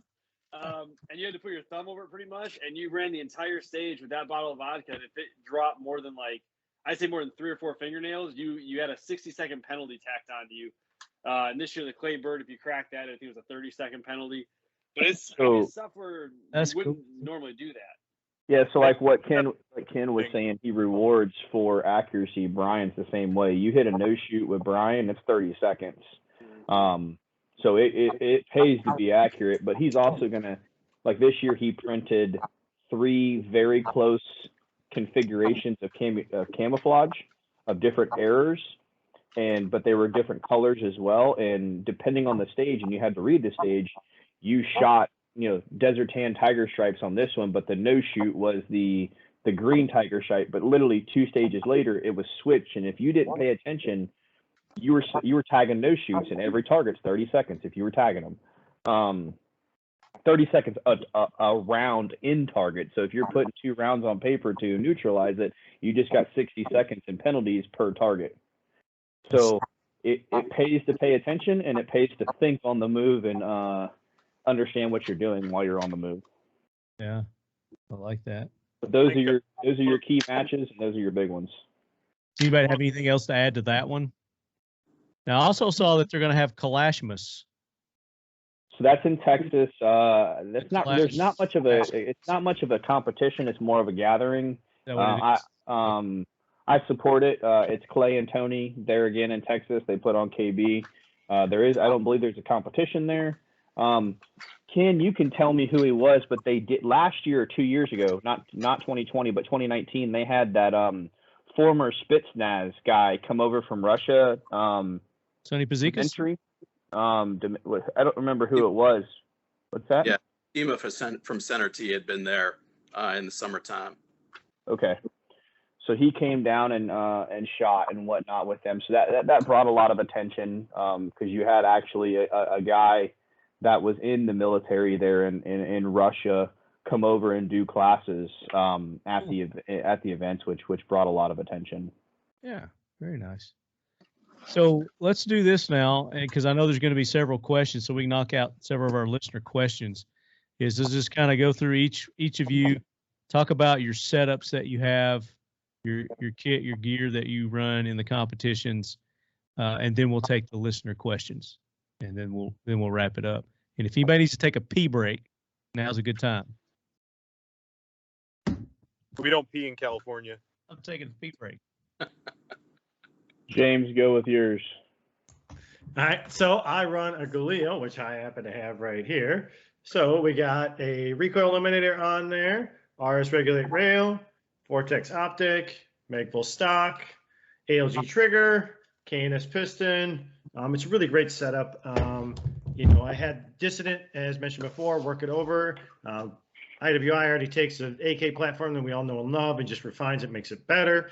So you get a lot of the better options. The the dust cover on the top, that's optics ready, so I can mount the UH1 without having to buy an Ultimac like I did in my previous AK. It's a really fun setup. I like it. Even in the 7.62, the man's caliber, with the KNS piston, the pistol or the KNS plastic delete that allows me to run an AR grip. It's really easy. The recoil control is not a problem, especially with the RS regulate rail. It allows me to drive the gun like I like. It makes it really easy. It's not as, again, I'm coming from a 3-gun background shooting a raced out AR, which 223 is not anything to worry about for recoil. The 7.62's got a little bit more, but I mean, it's nothing to worry about. And just, knowing the thing that I would say for a new shooter to be The thing that I've learned to transition is the reloads, which is just dry fire. It's just time and effort. And then the bore offset. That is a little bit more different. So on talking about the difference from where the optic is and to where the bullet is, it's a little bit more exaggerated. It's about an inch higher than it is on my AR. So that was something I had to think about on the clock and just be more conscious of as I was learning. So again, when you're getting spun up for these matches and practicing, get out to the range, put your gun on paper, shoot a gun up or a target up close, and then that'll really help you out. So, it's been a rock solid setup. I've been very happy with it. It's similar to a lot of what these guys are running here. So we'll sound like a little bit of a broken record, but when it comes to competition, we run stuff that works, and frankly, the Galil just plain works. Adam, hammer down. All right, so I run something similar to what James was mentioning. So this is a Gen 2 Galil though, and it's kind of blurry there because of the background. But the Gen 2 Galil, the great thing about this is there's a free float forend on this, so you don't have to worry so much about if you're really cranking down on barricades and things like that. The other thing I noticed is that the Gen 2 Galil with this free float handguard doesn't get anywhere near as hot as the Gen 1s did. So that makes a difference too when you're doing 40, 50 round stages. Muzzle brake, just a Strike Industries King Comp on that. And then I run a Holosun Ames optics and run these for, 6-7 months now. This came out in October. And then our Holosun 509 on Arisaka mount. And then just our stock on this, and the ALG trigger, which I got from Dissonant Arms. And at the AK matches, one of the reasons I run 2 optics is that the AK matches, you tend to see 200-yard targets and then like point blank targets, and then a 100-yard target and then a point blank target. And so instead of remembering the offset every single time, if there's a bunch of targets close, I just run my offset, which is generally 0 to 15 yards ish. And then at the 200 and stuff like that, I'm running the main optic. And this was pretty much the exact same setup I also had back when I was running the Gen 1, just with a Midwest rail or an RS rail, kind of like James had mentioned. 7.62 man's caliber, as James mentioned. And the other nice thing is the Gen 2 Galil, which is the one everybody, if they're looking to get one, is going to have, is that these will take any mag because the polymer has been removed on the Gen 2s. Makes a huge difference if you're with certain mags you're running. As already mentioned, the other big thing with the Galils is that the safety throw lever is a huge thing. So with these Galils, there's a throw lever on this side or your typical, more AK style one. And that makes a huge difference when you're trying on target, as fast as possible. So that's, and this is a 16-inch rifle, I believe, same as James. We're running the full 16-inch rifle length barrels, which I kind of love that. I'm looking kind of what Ken does. I started doing defensive stuff, and I still love. I like my full size rifles. The shorty is nice, but I mean the manipulation of this is not that long, and the capability that you get in the ballistics with the 16-inch barrel is just where it's at. Yep. And what people don't, I guess they definitely don't know, but they definitely appreciate long term, I guess, is with the 2 rifles there, you have a Gen 1 and a Gen 2. And like Adam spoke to, a lot of the enhancements that came from the Gen 1 to the Gen 2 came from the direct user feedback, but particularly within the free float system, that came from a Alphabet agency down there where James is from, where they're in heavy sand and desert environments and wanted a Galil or an AK variant, but specifically running M4 mags in the 5.56. However, what we learned in our demo sessions is that they came out of a car and hard barricade on the hood. They were shifting point of aim, point of impact, because they're used to running an M4. So we set out to fix that problem and get those boys a better particular piece. And ended up what happening is we enlarged the front of the receiver, so now that rail interfaces with the receiver and bolts to the receiver itself. So that's where that came from. And then shorter safety throw, still running the same trigger, but everything else is the same. 30-32 CRV barrel and cold hammer forged and full milled. The receiver starts as a 21-pound block of steel and goes from there. So Kyle, you're on a Gen 2, 7.62, right? Yes, sir. Yeah, I'm running a Gen 2. You guys already said most everything that needs to be said.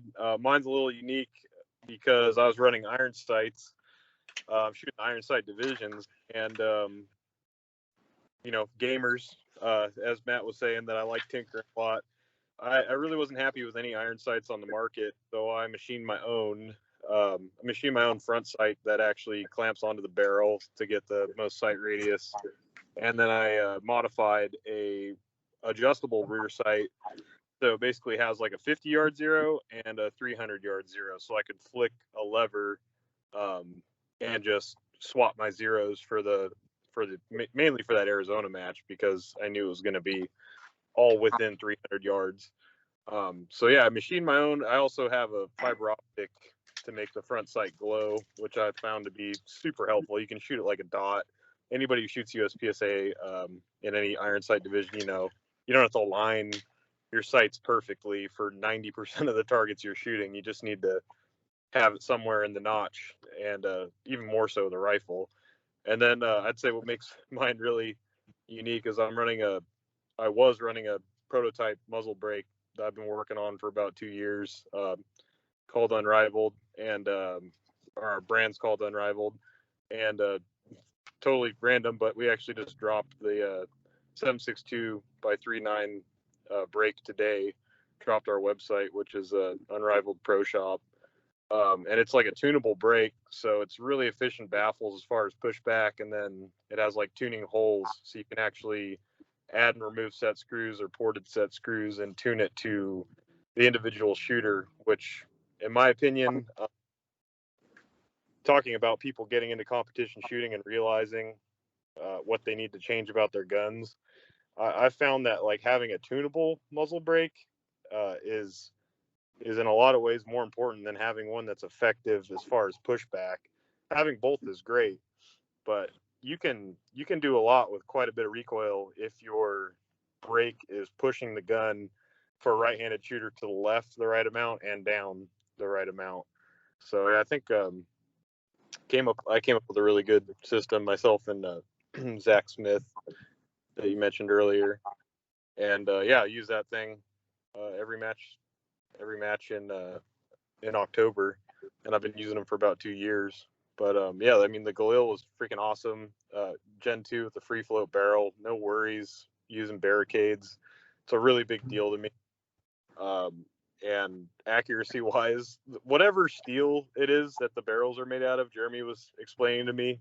What is it, Jeremy? 3032 CRV. 3032 CRV. It's extremely hard, and it's an accurate barrel as far as like any AK. I own a lot of AKs, and I'm shooting factory Russian ammo, and with just about any ammo I ran through it, I'm shooting groups at 100 yards that are just maybe 2 inches, and that's with iron sights. So in my opinion, the gun is 1.5 MOA, 2 MOA gun, and very consistently with all different kinds of Russian ammo, which is kind of amazing because you can get really well made Russian AKs or Polish AKs, and that's just not a thing. They're usually 2 to 3 MOA. Like 2 is really amazing, like really well made Russian AK. Cool. Who's next? Matt? Yep. So I shoot a Gen 1 gun in 5.56, the gamer caliber, I guess. And it is a Dissident Arms, it's either said R Ace or a race. So Dissident Arms takes a Galil. They put I think it changes depending on where they're at, but my gun has an Armalite tunable brake on it. It has a Dissident Arms adaptive stock on it. They put an RS Regulate handguard on it, and so it looks a lot like a Gen 2 minus the free float system there. Super flat shooting gun, really easy.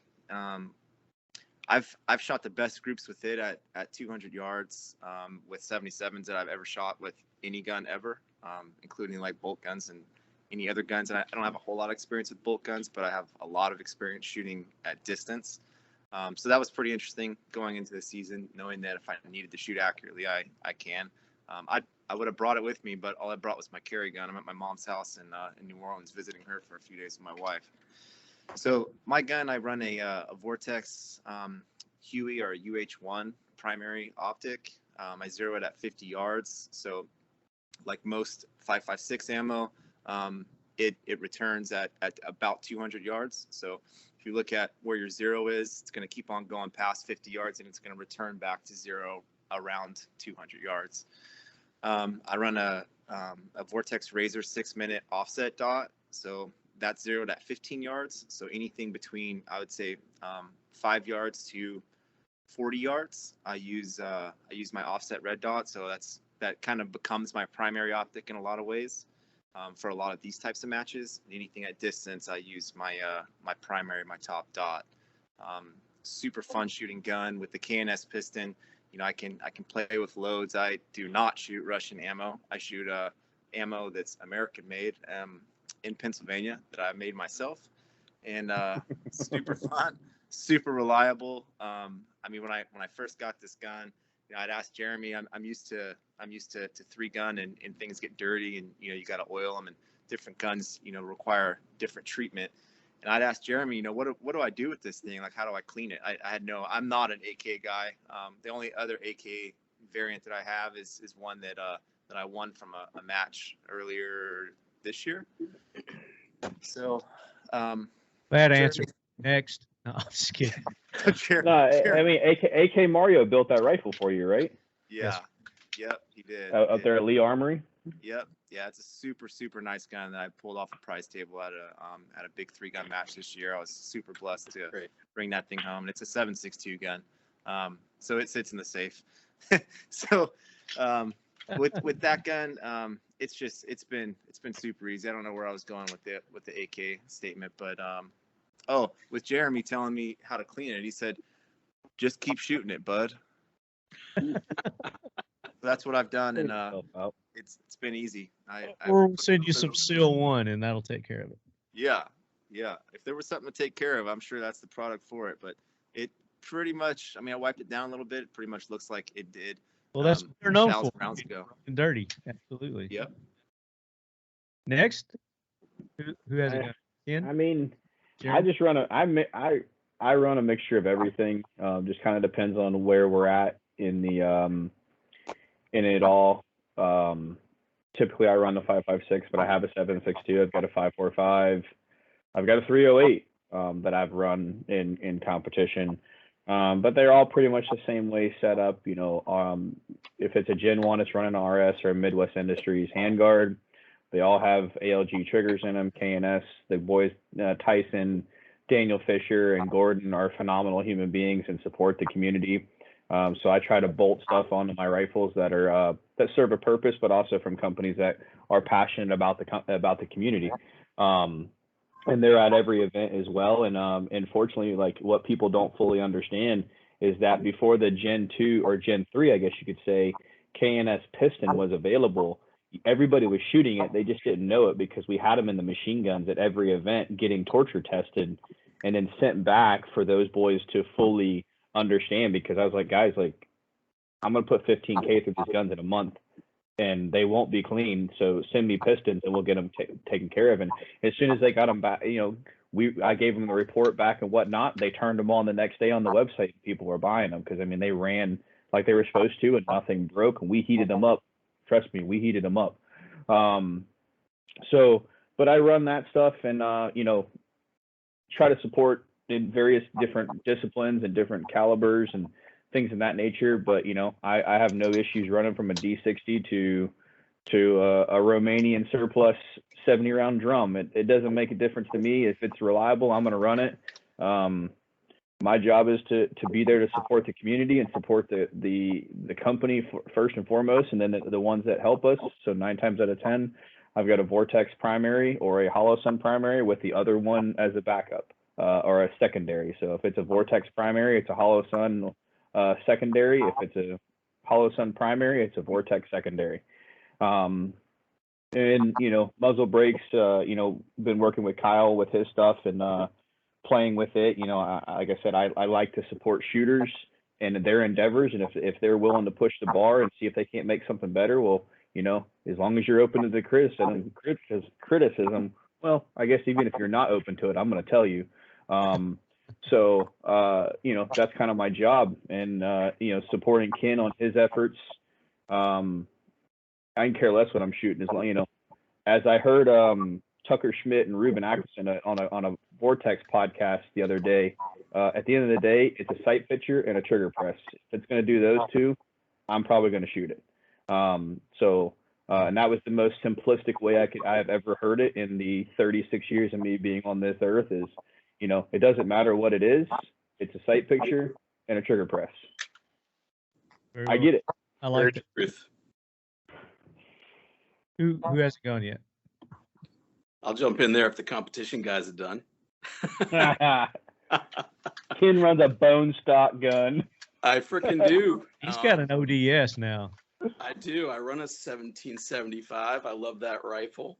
But I actually run a gamut of different rifles, and for different reasons. And I'll kind of start at the bareborn basics. Like Jeremy just mentioned, I do run the IWI Galil series, as well as the Zion series. And both of them are excellent.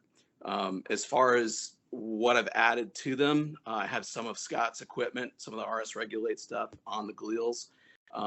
But I do keep a certain amount of them bare stock. And the reason for this is I do a lot of crossover training, and specifically for the law enforcement community. I have different officers and agency members that come out and shoot with us on a pretty regular basis.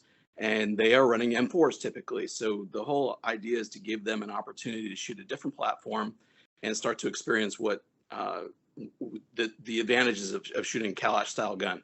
So when you get into the Galil, you can actually blend, as we all know, the M4 and the Kalash with the 5.56 version. Having that magwell being able to accept any stagnant type mag, mil-spec mag, that's amazing for them because it works all the same features that they're accustomed to, but gives them the reliability and dependability of a Kalash platform in the Galil. So that's pretty cool, and we enjoy doing that with them. But I too, like a lot of these other fellows here, I typically shoot 7.62 39 guns or 7.62 51 guns.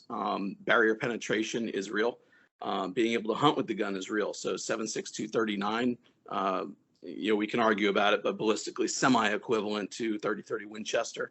So it is a deer hunting cartridge, and we also know what it'll do on other walking things that may not have good intentions. It does very well on vehicles. It does very well on other barriers. One of the classes that we do typically every other year is a barrier penetration test. It's a full 2 days of that, and 7.62 39 by far is superior in almost all of those tests. So other guns that we run. So I'll put a shout out there to Mr. Jim Fuller. Jim helped me from the very beginning when I branched out of 6 Hour and started to get out on my own. And I went to one of his build classes that he was sponsoring, and he and I built a rifle together. And I run that gun still to today. And I keep that rifle fairly stock. It is a 4.5 pinion welded rifle. I do prefer that length. I prefer folder guns, but that one happens to be a collapsible stock. But it has a hand-tuned G2 Tapco trigger in it. It does not have a KNS piston. It has a standard selector on it. And the reason I shoot this gun quite a bit on the onset of my training classes is to prove that it is about the technique, not about the gun. We go ahead when we snap to and we drive that gun from 10 meters cold, and we'll put rounds right in the A zone in 3/4 of a second is my average, but I shoot them as low as half a second accurately. And if you can do that with a Kalash, and then I do the same thing with an AR, and I'll pick up my Zion and I'll drive the gun in the same fashion. So to be able to do that side by side, we literally train our shooters to be able to cross train between the AR and the AK. I'm a firm believer in the learning that you can gain out of that. Just a quick aside, if you've been shooting an AR for months and months and months, years and years and years, you either get bored of it or you're going to reach a plateau at certain level. In order to break that plateau, I highly suggest jumping over to the AK platform, or if that's not your thing, jump on something different. But the AK is so completely different in the way that it's managed that your brain has to start to reset. You have to start thinking differently. The mode of operation, SOPs, are completely separate. So when you get the separation, your brain gets re-engaged, and if you stay on that system for a couple months and then go back to the AR, you will break your plateau. It'll take you another month or two to get reaccustomed to and get your speeds back up, get your efficiencies rebuilt, but you will break those plateaus pretty easily by cross-training. So we've done quite a bit of that. We've gotten a lot of shooters that were AR shooters now interested in the AK platform, and either they're driving Galils or they're driving a custom-made AK that is, done by CW Gunworks, done by M13, done by Krebs Custom. There's so many good builders out there, but those are the ones that we typically have been working with and enjoy all of them. But we bring Galils out to every training. We bring out CW Gunworks builds. We bring out, the fuller built, hand-built AKs, as well as some basic stock stuff, whether it be some of the Polish builds or some of the old Chinese builds. They're all out there for people to try and look at the differences. But my guns, again, tend to be more defensive in basis. I run some of Scott's equipment, RS regulates for mounts, usually running red dot optics. Aim points are what I've typically been using, but I'm probably going to start to get some Hollow Suns into the mix. Again, standard triggers, we run Topcos that have been hand-tuned, or FOM triggers, again, hand-tuned, and we do run some ALGs as well. The KNSs, we've got one of those in the Galils, got one of them in one of the AKs, and we run them side by side. And I'm a folder guy. I've recently got the 1775 from Occam Defense, and that is a fantastic system all the way around. Really impressed with that rifle. And I had mine built as a folder. But yeah, out there running with the best of them. I very much enjoy shooting stock guns. When I go out and shoot trap and skeet, which I do occasionally, I'll compete with those gentlemen. I will bring a side-by-side 20-inch Stoger and actually compete with that, and or my 870 Police Magnum. So I've never been one to use the high-end competition gear. I use what I use to defend myself. Very cool. All right, let's do some questions now, listener questions. So each of you go to Talking Lead's Instagram, go to our Facebook, and I want you to pick a question and that you want to field, that you want to answer. And I'm going to kick us off here. And this is Moliner's site. What are some of the differences to consider when building an AK for competition versus building one as a defensive combat weapon? Anybody have an opinion on that, Ken? I don't think there's any real big differences, Ken. I mean, I think knowing your gear and trusting your gear are relevant to what it's designed for. At the end of the day, a bullet's coming out of the end of the damn thing. But if you don't know how to apply, the fundamentals and know where that bullet's going, it's irrelevant what it was built for at that point, as far as I'm concerned. I'm with you. As Clint Smith would say, I would rather not be efficient with one gun, but with all the guns, because typically one gun leads to many more guns if you're in actual firefights. So knowing enough about everything is better than knowing, the all about one thing. But, I'm sure there are things that, big muzzle brakes, tank brakes, things of that nature aren't ideal for defensive purposes. Like James's. But could they use it? Absolutely. I mean, that could be a weapon in and of itself right there. If you're out of ammo, you just beat the hell out of somebody with it. Yeah. So you get the combination flash hider and flashbang and ballistic delivery device. It's like on the end of that thing. It's like Mike Tyson's fist on the end of that thing. So I don't think there's much difference, but you probably can add a lot more to that than I can. Yeah, I agree. I see a lot of brakes come out there, and the only real downfall of a brake is using it improperly in a defensive situation. But with the advent of flash shields and or suppressors, for goodness sakes, it takes care of that problem right away. So you can run a good comp in competition, and then for defense purposes, throw a flash shield on there and or a suppressor. Problem solved. It's easy as that. But the only thing to be aware of is particularly if you're competing in and around others, if it's teams, is those comps can be quite dangerous if they're in close proximity to either architecture and or another person, just because of the amount of side blasts that's coming off of them. That pressure wave is real. Yeah. All right. Who's got a question they want to field? So I got one here. I got one here from T. Williams, 1924, and he says, or she says, will the adjustable gas block work to lower recoil for the competition as well as helping with the can? So this is something that hits home for that I would say, Jeremy, probably the better half of 2, maybe 2.5 hours we've spent this week arguing and bitching about this, and how Kyle and I know what we need to do with Zions to make them great, and everybody else isn't on the same page. And we're going to have a meeting on Wednesday discussing that, hypothetically, of course. So I whether it's a gas block or an adjustable gas piston, I think they very much serve a very, very great purpose in reducing the amount of gas coming back on your gun. So whether it's an M4 or an AR-15 or an AK, those guns are typically overgassed. So if you're feeding it factory ammunition that's been designed for that gun, 9 times out of 10, maybe 10 times out of 10, there's more gas there than you need. So if you can reduce the amount of gas coming back, you're going to reduce the amount of things that are moving and how fast they're coming back and how fast they're slamming forward, which translates to movement as you're seeing your sights. So I will say this: it's an awesome product, whether it's a gas block in an M4 or a gas piston in an AK or a Galil.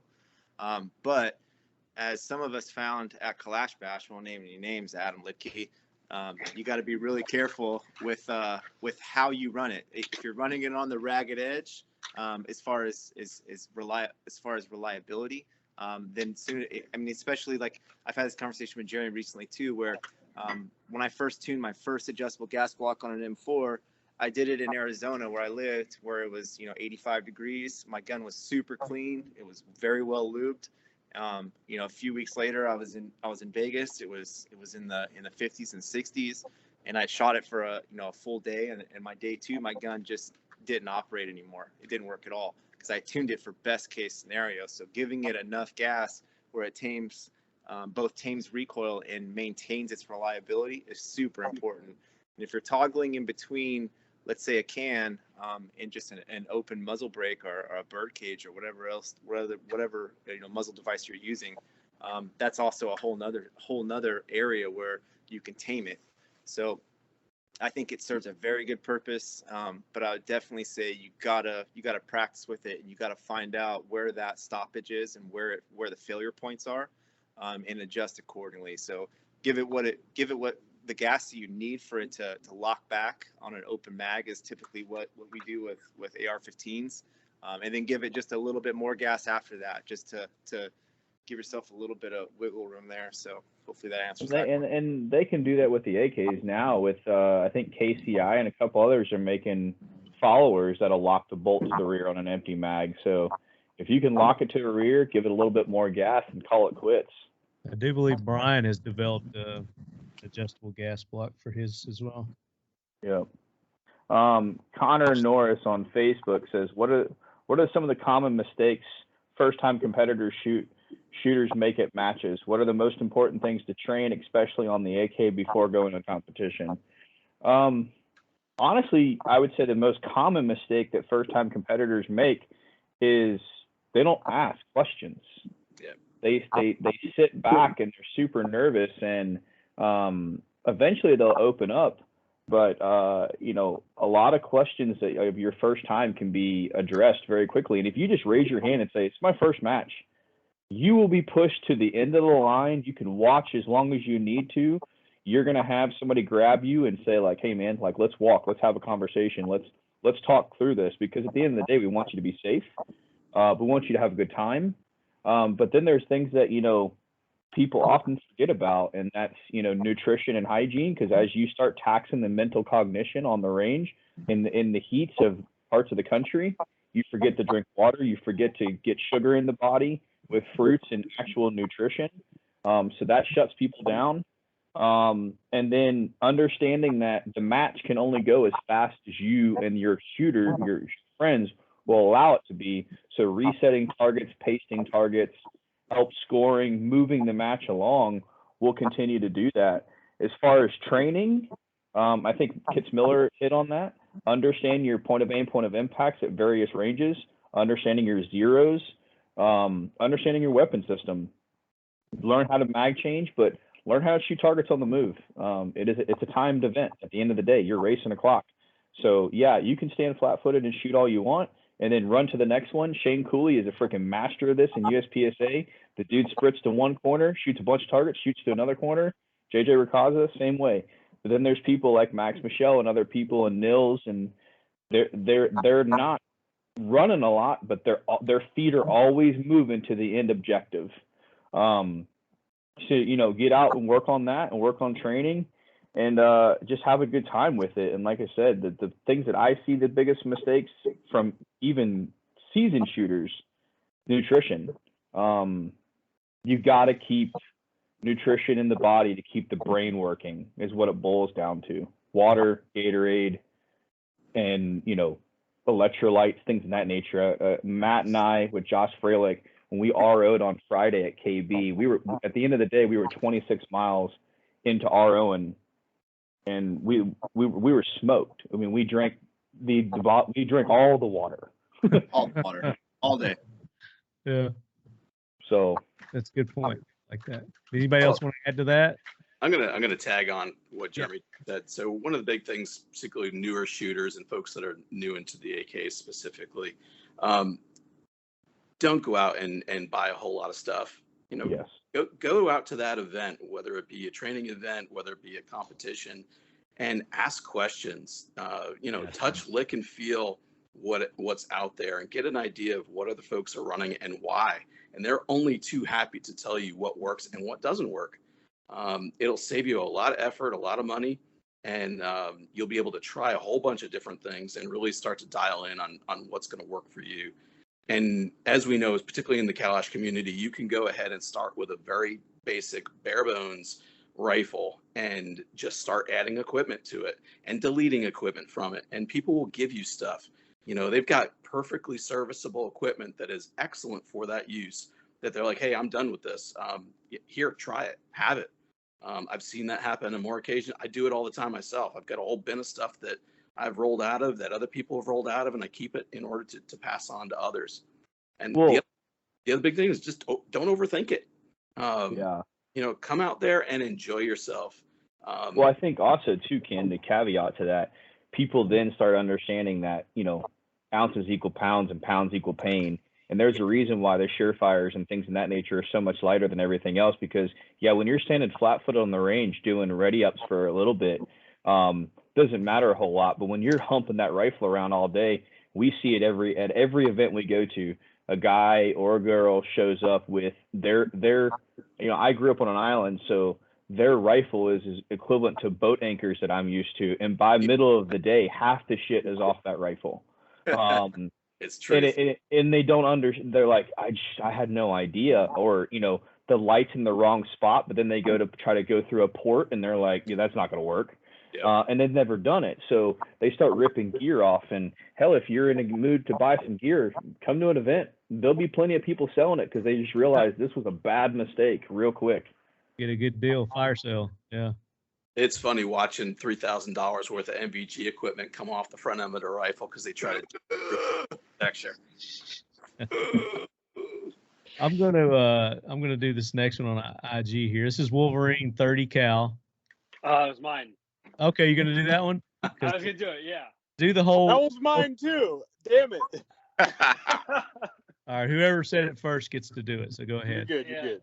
So I had the Wolverine 30 cal was, which division would you choose for a match if you had an AK or of each type, and do you prefer jungle run stages over a standard stage in a bay?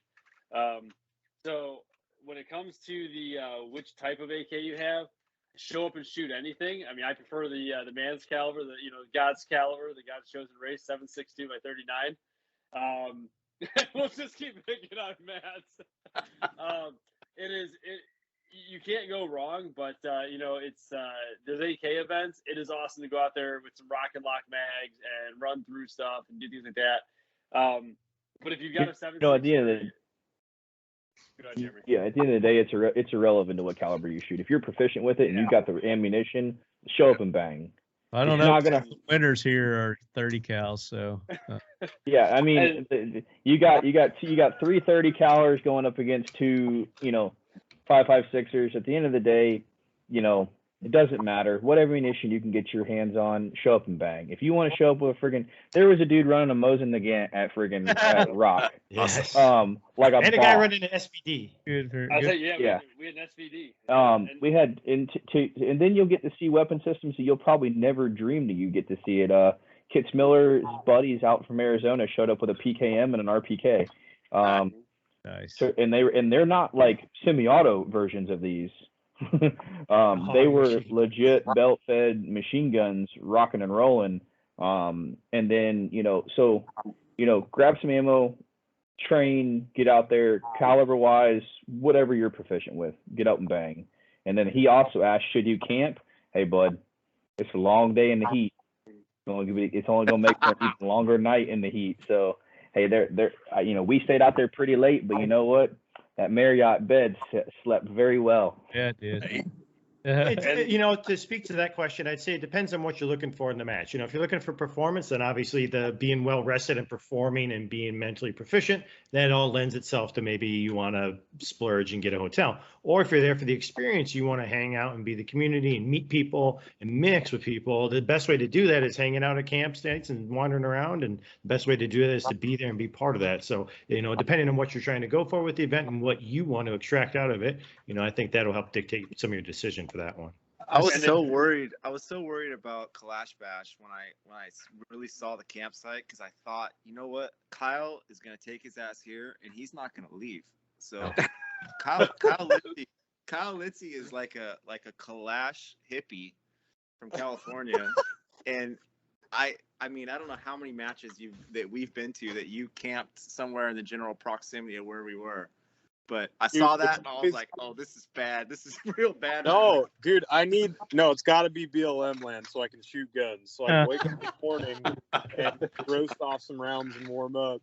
Then it's worth it. But no, Kalash Bash, no, I'm just going to end up drinking way too many beers and not performing. Like, I do the hotel thing there for sure. Yep. He also says, Wolverine 30 Cal says, I love seeing all my people, Clay and Tony and Dissident Arms. We thank you for all the hours you invested to build the AK community. And then he makes another post. It says, I met you at Kalash Bash 2021. I don't know your name, Wolverine 30 Cal, so you have to PM me. Let me know who you are.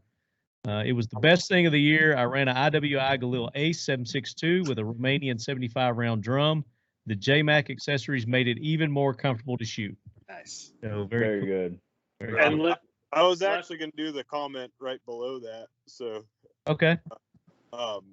Which is interesting. He says, why hasn't anyone addressed weapon manipulation for AKs? Instead of relying on imported parts kits, why do we fundamentally change the way we reload and change the weapon by creating something more ergonomic? I say, let's teach these commie bastards what the American ingenuity can truly accomplish. And to that guy, I say, I also see a lot of comments saying, what's the disadvantages of using an AK in a competition and this and that. And honestly, it's accuracy, which I think IWI has done a great job with the free floated barrels and higher quality barrels. And then obviously rock and lock. But what people don't realize is that rock and lock has a lot of advantages, especially in my opinion, for like tactical reasons. There's no seating a mag and it falling out. Once it clicks, the mag is set. You don't have to tap it. I've been at matches where I do AR reloads. I think I seated it fine. Mag falls out. One time into a trash can on the stage, and I had to reach down in the trash can and pull it out. Never going to happen with an AK. And honestly, if you get the manipulations down, it's not that much slower. If you're grabbing your magazine, knocking out your empty or low mag with the mag in hand, and you have a well-made AK, because they really do go into the gun differently depending on how in a standard sheet metal receiver how the rails are filed, or the dimensions of the rails and the mouth opening of the sheet metal, or in the Galil's case, it's got a little bit of a plastic funnel, like a magwell almost, on the rear to help guide you in, and just enough play to get in with the machined receiver. So I mean, I think what this guy's saying right here is kind of the Galil kind of is that gun. The Gen 2 Ace is that gun. Like, it's got a full rail that you can mount optics on, a free float barrel you can push on. The charging handle's on the right side, unless you've got problems like James. And by right you mean left. Yeah. Oh yeah, on the right side. You know what I mean. The correct side. The correct side. I was gonna say that, and then also the last thing I was gonna say is a lot of people are asking about magazines, and in my experience, Magpul magazines, just buy Magpul mags. Like, if you're a collector, Bakelite are cool, Steel mags are cool. If you had a brand new Bakelite, it would probably be better than a Magpul mag, but the reality is the feed lips are fucked on a lot of them, and they're, in my experience, they've been within 1,000 rounds of failing. Magpul mags don't do that, and for mag pouches, just high-speed gear is fine. I think LAG Tactical is going to be making some good Kydex ones soon too. Yes. Yeah, I mean, Magpul makes a great mag. You know, they're constantly looking for improvements in there. X-Tac and US Palm, you know, we won't get into that drama, but they've made plenty of good mags as well. And you know, at the end of the day, you know, the metal mags are solid, but you know, those plastic mags are equally as good in many cases and significantly cheaper. So if they break, you throw it in the trash and you grab another one. Well, all right, who's got the next question? I'll take this one here. So from Sack Archer, not so obvious things to consider before attending your first AK match. So things I would think about is, like, some things we've talked about here is zeroing your gun, you know, getting a good zero and not having a shotgun pattern, you know, knowing that a zero is, you know, trying to be precise and getting a good dope on your gun, testing it at distance. You know, you can do this with, you don't need to take a ton of ammo to do this. Take a box of ammo, just go to the range and do some research, you know, and just do a little due diligence to know at 5 yards, my gun, I aim here and the gun hits here. You know, at 50 yards, I aim here and the gun hits here. You know, do that at certain distances, learn the recoil impulse of the gun. And then the other thing is like we say, it's not all about the shooting, it's about the movement. So learning how to, this is free, you can do it at home, is dry fire, is learn how to move with the gun, bring the gun up and build your index is what I call it. So when you go to raise the gun up, you're not having to fish and find your sight. When you come into position, the gun's right there.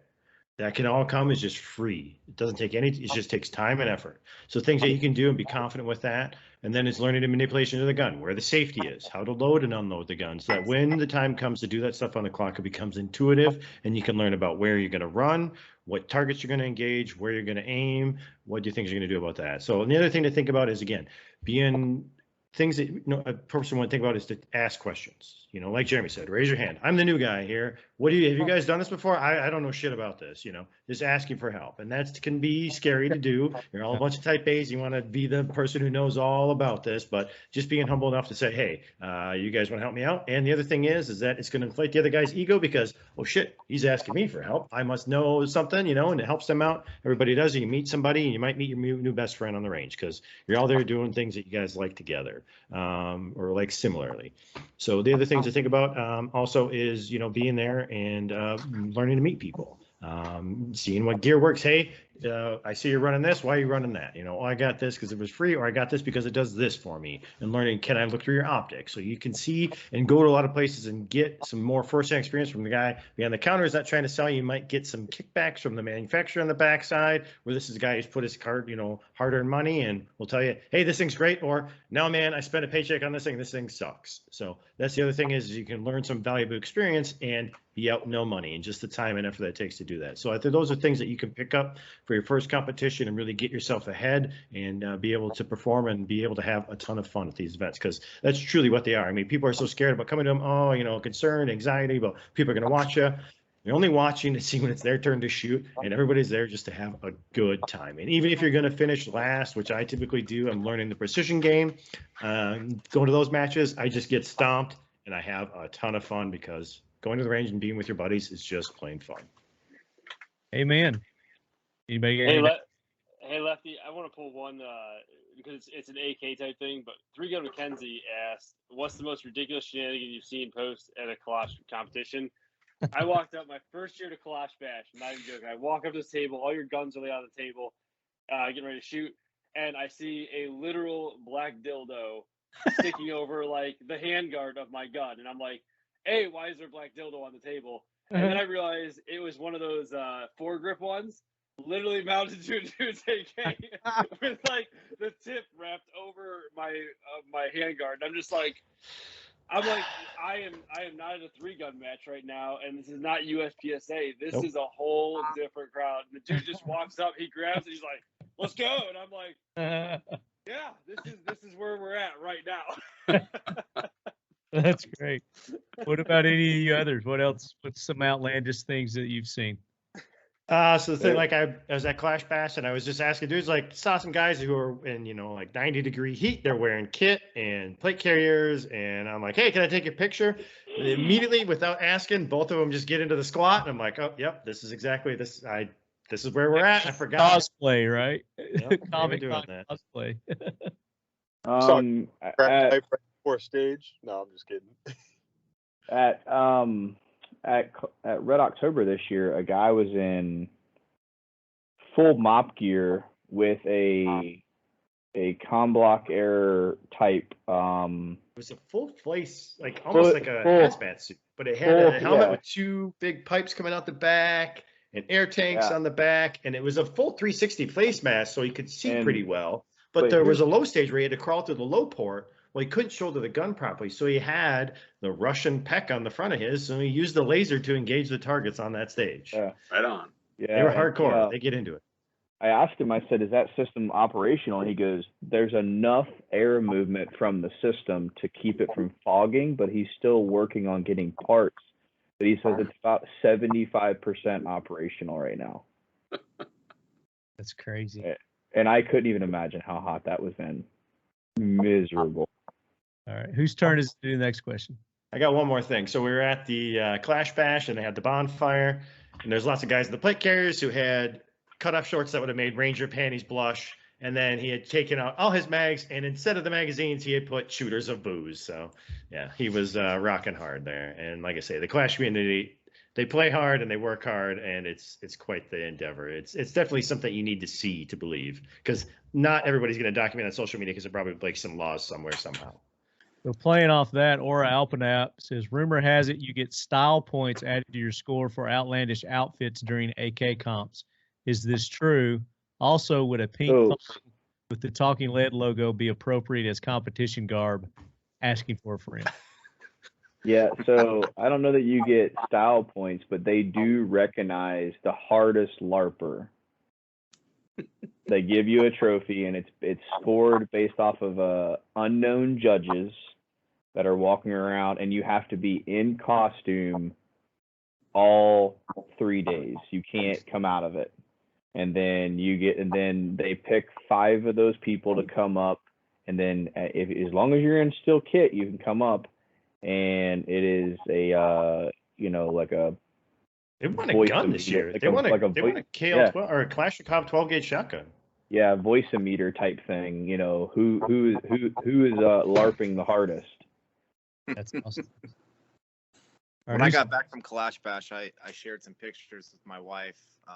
My wife she's never really took place. I mean, she'll go to the events that were like near our house, and if I was on a podium, she'd want to show up and watch all that stuff. But when I got home from Kalash Bash, I showed her pictures, and she was like, I think I want to go next year. I was like, oh, okay, no worries. We could do that. And then she says, I just need to figure out what kind of outfits we're gonna wear. And I kind of looked at her like, I mean, I'm covered in tattoos, and I'm all about having fun and that whole diversity and culture. However, I'm pretty conservative with what I wear when I shoot. I wear the same thing pretty much all the time, like most of these guys. and I don't know. My anxiety just started raising like big time. Come on, there was the couples costume where they had the sombreros that were no joke, at least like 3 feet in diameter at Clash Bash. That could be you, Matt. It initially, I fought it and I thought about it a little bit more, and I was like, if I shot on day one, on the day that Jeremy, Josh, and I helped a bunch, that would give me a bunch of days to just get weird, and that might be my 2022 breakout weirdness. All right, let's move on. Who's next? Kyle, I think everybody's answered one. Has everybody answered one? Ken, did you answer one? I have none in front of me, but I'm happy to answer. Okay. How about this one? Tandem Dooley. Has anyone been playing with buffer springs to reduce felt recoil? How do you overcome the mag change speed when running against an AR? Practice. Practice. Really, that's it. A big thing, I don't care what the firearm platform is. Don't dick around with the springs. These things were designed by engineers that are way smarter than we are, and they were designed to function. There are some great companies out there that have worked out the math on these things, and if you really want to change the recoil impulse, go with one of them. But other than that, don't mess with springs. But yeah, practice is everything. It's just a matter of the repetitions. There you go. Yeah, and like Kyle says, building in the efficiency so that when you go to do the mag change, don't knock the mag out, then go to your belt, and then come back up. But if you go to your belt, come back up with the mag, knock the mag out, and then you just change them right there. So things that you can think about, just ways to build in the efficiencies. The more you can multitask when shooting, the quicker that you'll be. Yeah, I'm afraid of a funnel or a Dremel. You can do a little tuning on AKs to get them going easier. Don't be a puss. Just remember, a Dremel is a 2-drink minimum. There you go. Yeah, it is. All right. Is that everybody got questions? One more piece. So we all know there's 1,001 ways to change a mag on an AK. You really should work out at least 3 different versions of that, because depending upon what position you happen to find yourself in, or what piece of architecture you're jammed in between, or a partner, you're going to have to go from a different direction. So specific with the AK, you really need to work out a couple different mag changes. Yeah, that's a good point. Or on the other end of the spectrum, you could run a 5.56 gun and run this really cool product called a Magpul D60, which is a 60-round drum that holds 60 5.56 rounds. You know how many times I had to reload at Clash Bash? That many times. Nice. How many times I had to reload at any other match? That many times. If I'm shooting that gun, that's another option too. There you go. Yes. But at AK Masters, we had like a standard stage where the gun was on a table, loaded. You had to pick it up and shoot. I think what was it, Adam, like 8 or 10 targets. And then drop your mag and then reload it and then shoot the same course of fire again. So it's a very USPSA-ish kind of stage. And I practiced the night before for, I don't know, probably an hour in the Hilton, in my room at the Hilton, not in the lobby or anything, and nailed it. But it's not a rock and walk; it's a 5.56, so it's no different than a regular AR-15. But learning how to do that, regardless of what gun is. I mean, it's no different than pistol or any other gun. Like knowing how to put more bullets in it now and reliably, and make sure that thing seats, and make sure that you're ready to get. Lefty's trying to give some stuff away. Let's give stuff away. Let's award our listeners that participated here. So I'm going to let you guys pick our winners. Who wins the Seal 1 CLP package?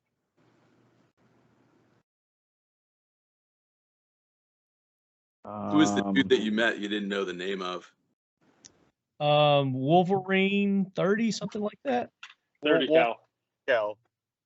Is it Wolverine 30 cal? Wolverine 30 cal, yeah, that's our boy. We answered like 4 of his questions. He's got to get something tonight. Yeah. Wolverine 30 cal, you have won the Seal 1 CLP kit. It comes with the paste, the liquid, the pre-soaked bore patches. It's got brushes in it. It's got rags. Really nice kit. talkinglead@gmail.com, and let me know what you won and your address and contact info. We'll send that to you. All right, next one, we're going to give away the dump tray, the AK Corner dump tray. So who do you guys want to award this to? This guy. How about I think I'm precluded from winning, but I'd like to win that. That thing's I awesome. can get you guys. I can hook you guys up. Let me know if you want I'll these. have to buy one of those. Absolutely. We'll talk. Yes. I like my guy Taylor Williams that asked the adjustable gas question, because I think that's a good one.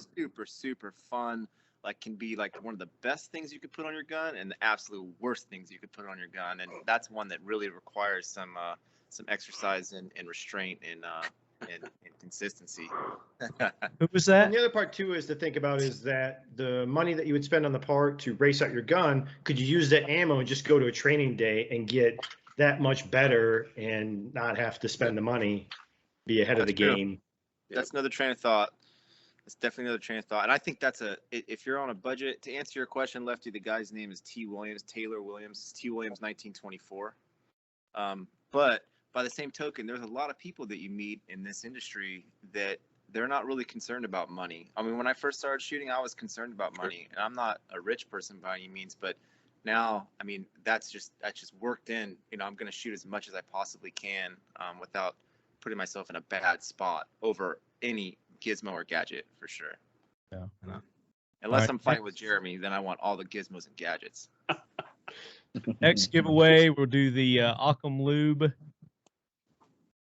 Who wants to award that? I like that first question. The Molinier's Might, the question that you had there, Lefty, when we kicked it off, like, start strong, we'll finish strong. Molinier's Might. All right. And are we going to do an IWI? Yeah. All right.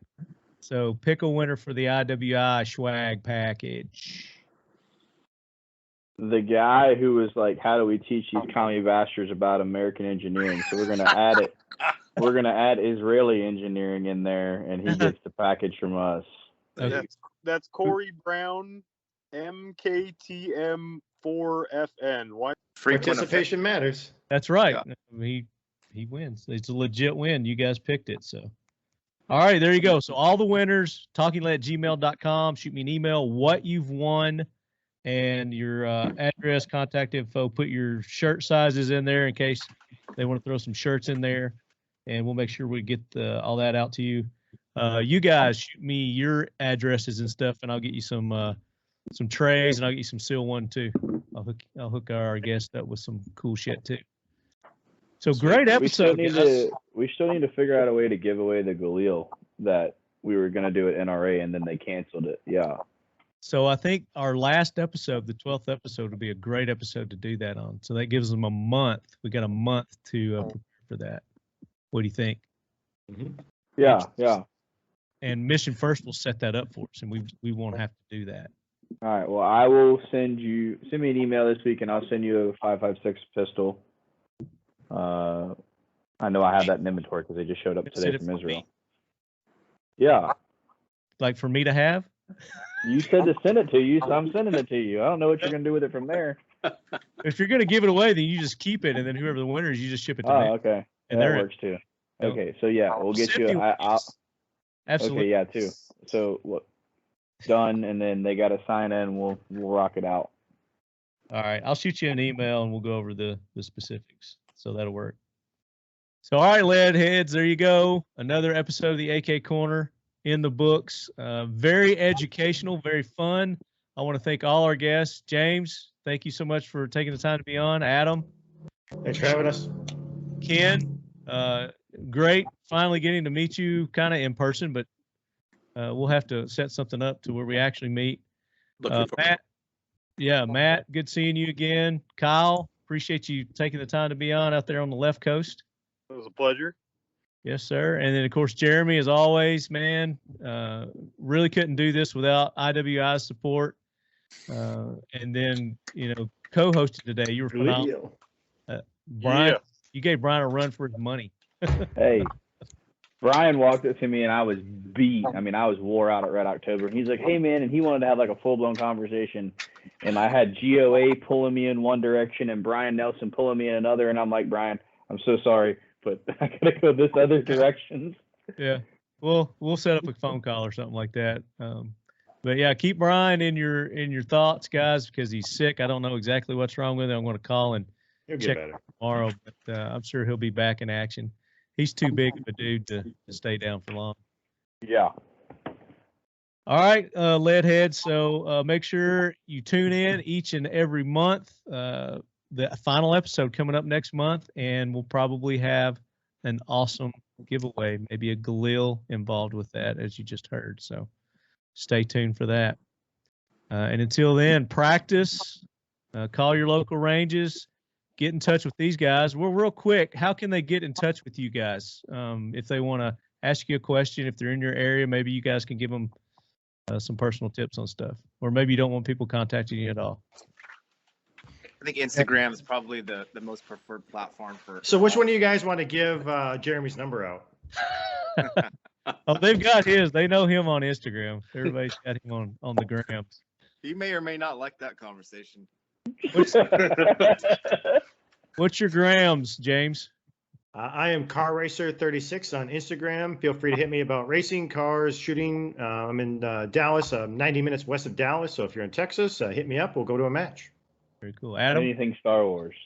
That's right. Hey, we can talk. Mine's Adam _ SASA on Instagram, and then Facebook is Adam Litke -- competitive shooter. And Star Wars, guns, stuff like that, I'm down for, man. Let's talk. And then I responded to a bunch of the questions on the Instagram, so they can see me on there. Good deal. Good deal. Kyle? On Instagram, I'm just Kyle, Kyle, Litzie, Litzie, or you can hit up our company, which is Unrivaled _ Technologies. Cool. Matt? My Instagram is Kitsmiller _ 3gun. I'm there all the time, probably way more often than I need to be, but I'm pretty happy to field all the questions all the time. Very cool. Ken? Instagram is Ken _ Allen _ training. So Ken Allen Training. And they can also hit me up on my website, www.kenallentraining.us. And I can reach out from there and happy to talk about anything you need. There you go. And Jeremy, you want to give yours again? It's Jeremy M. Gresham on Instagram, or if you hit up IWI US, I manage that account as well. Or if you just call IWI, if I'm there, they'll patch you through, but most of the time I'm not. So talk to any of my guys, and we'll take care of you. The reason why I'm not there is because I'm on the range in an event. But yeah, feel free to hit us up anytime, and we'll take care of you. And make sure you go our other sponsors, Occam Defense. Again, Brian couldn't be here. OccamDefense.com, at Occam Defense Solutions on the grams. Mission First Tactical, missionfirsttactical.com, SEAL1, SEAL1.com. And let them know how much you appreciate them sponsoring the shows. And then get our AK Corner shirts and hoodies at Factory 47. Use code LEADHEAD, get 10% off. That's Factory with a K at Factory 47. Until next month, Leadheads, again, keep your eyes peeled because we got that giveaway coming up, and we'll have details coming out soon. That's awesome. Good job, guys. That was fun. Mm-hmm.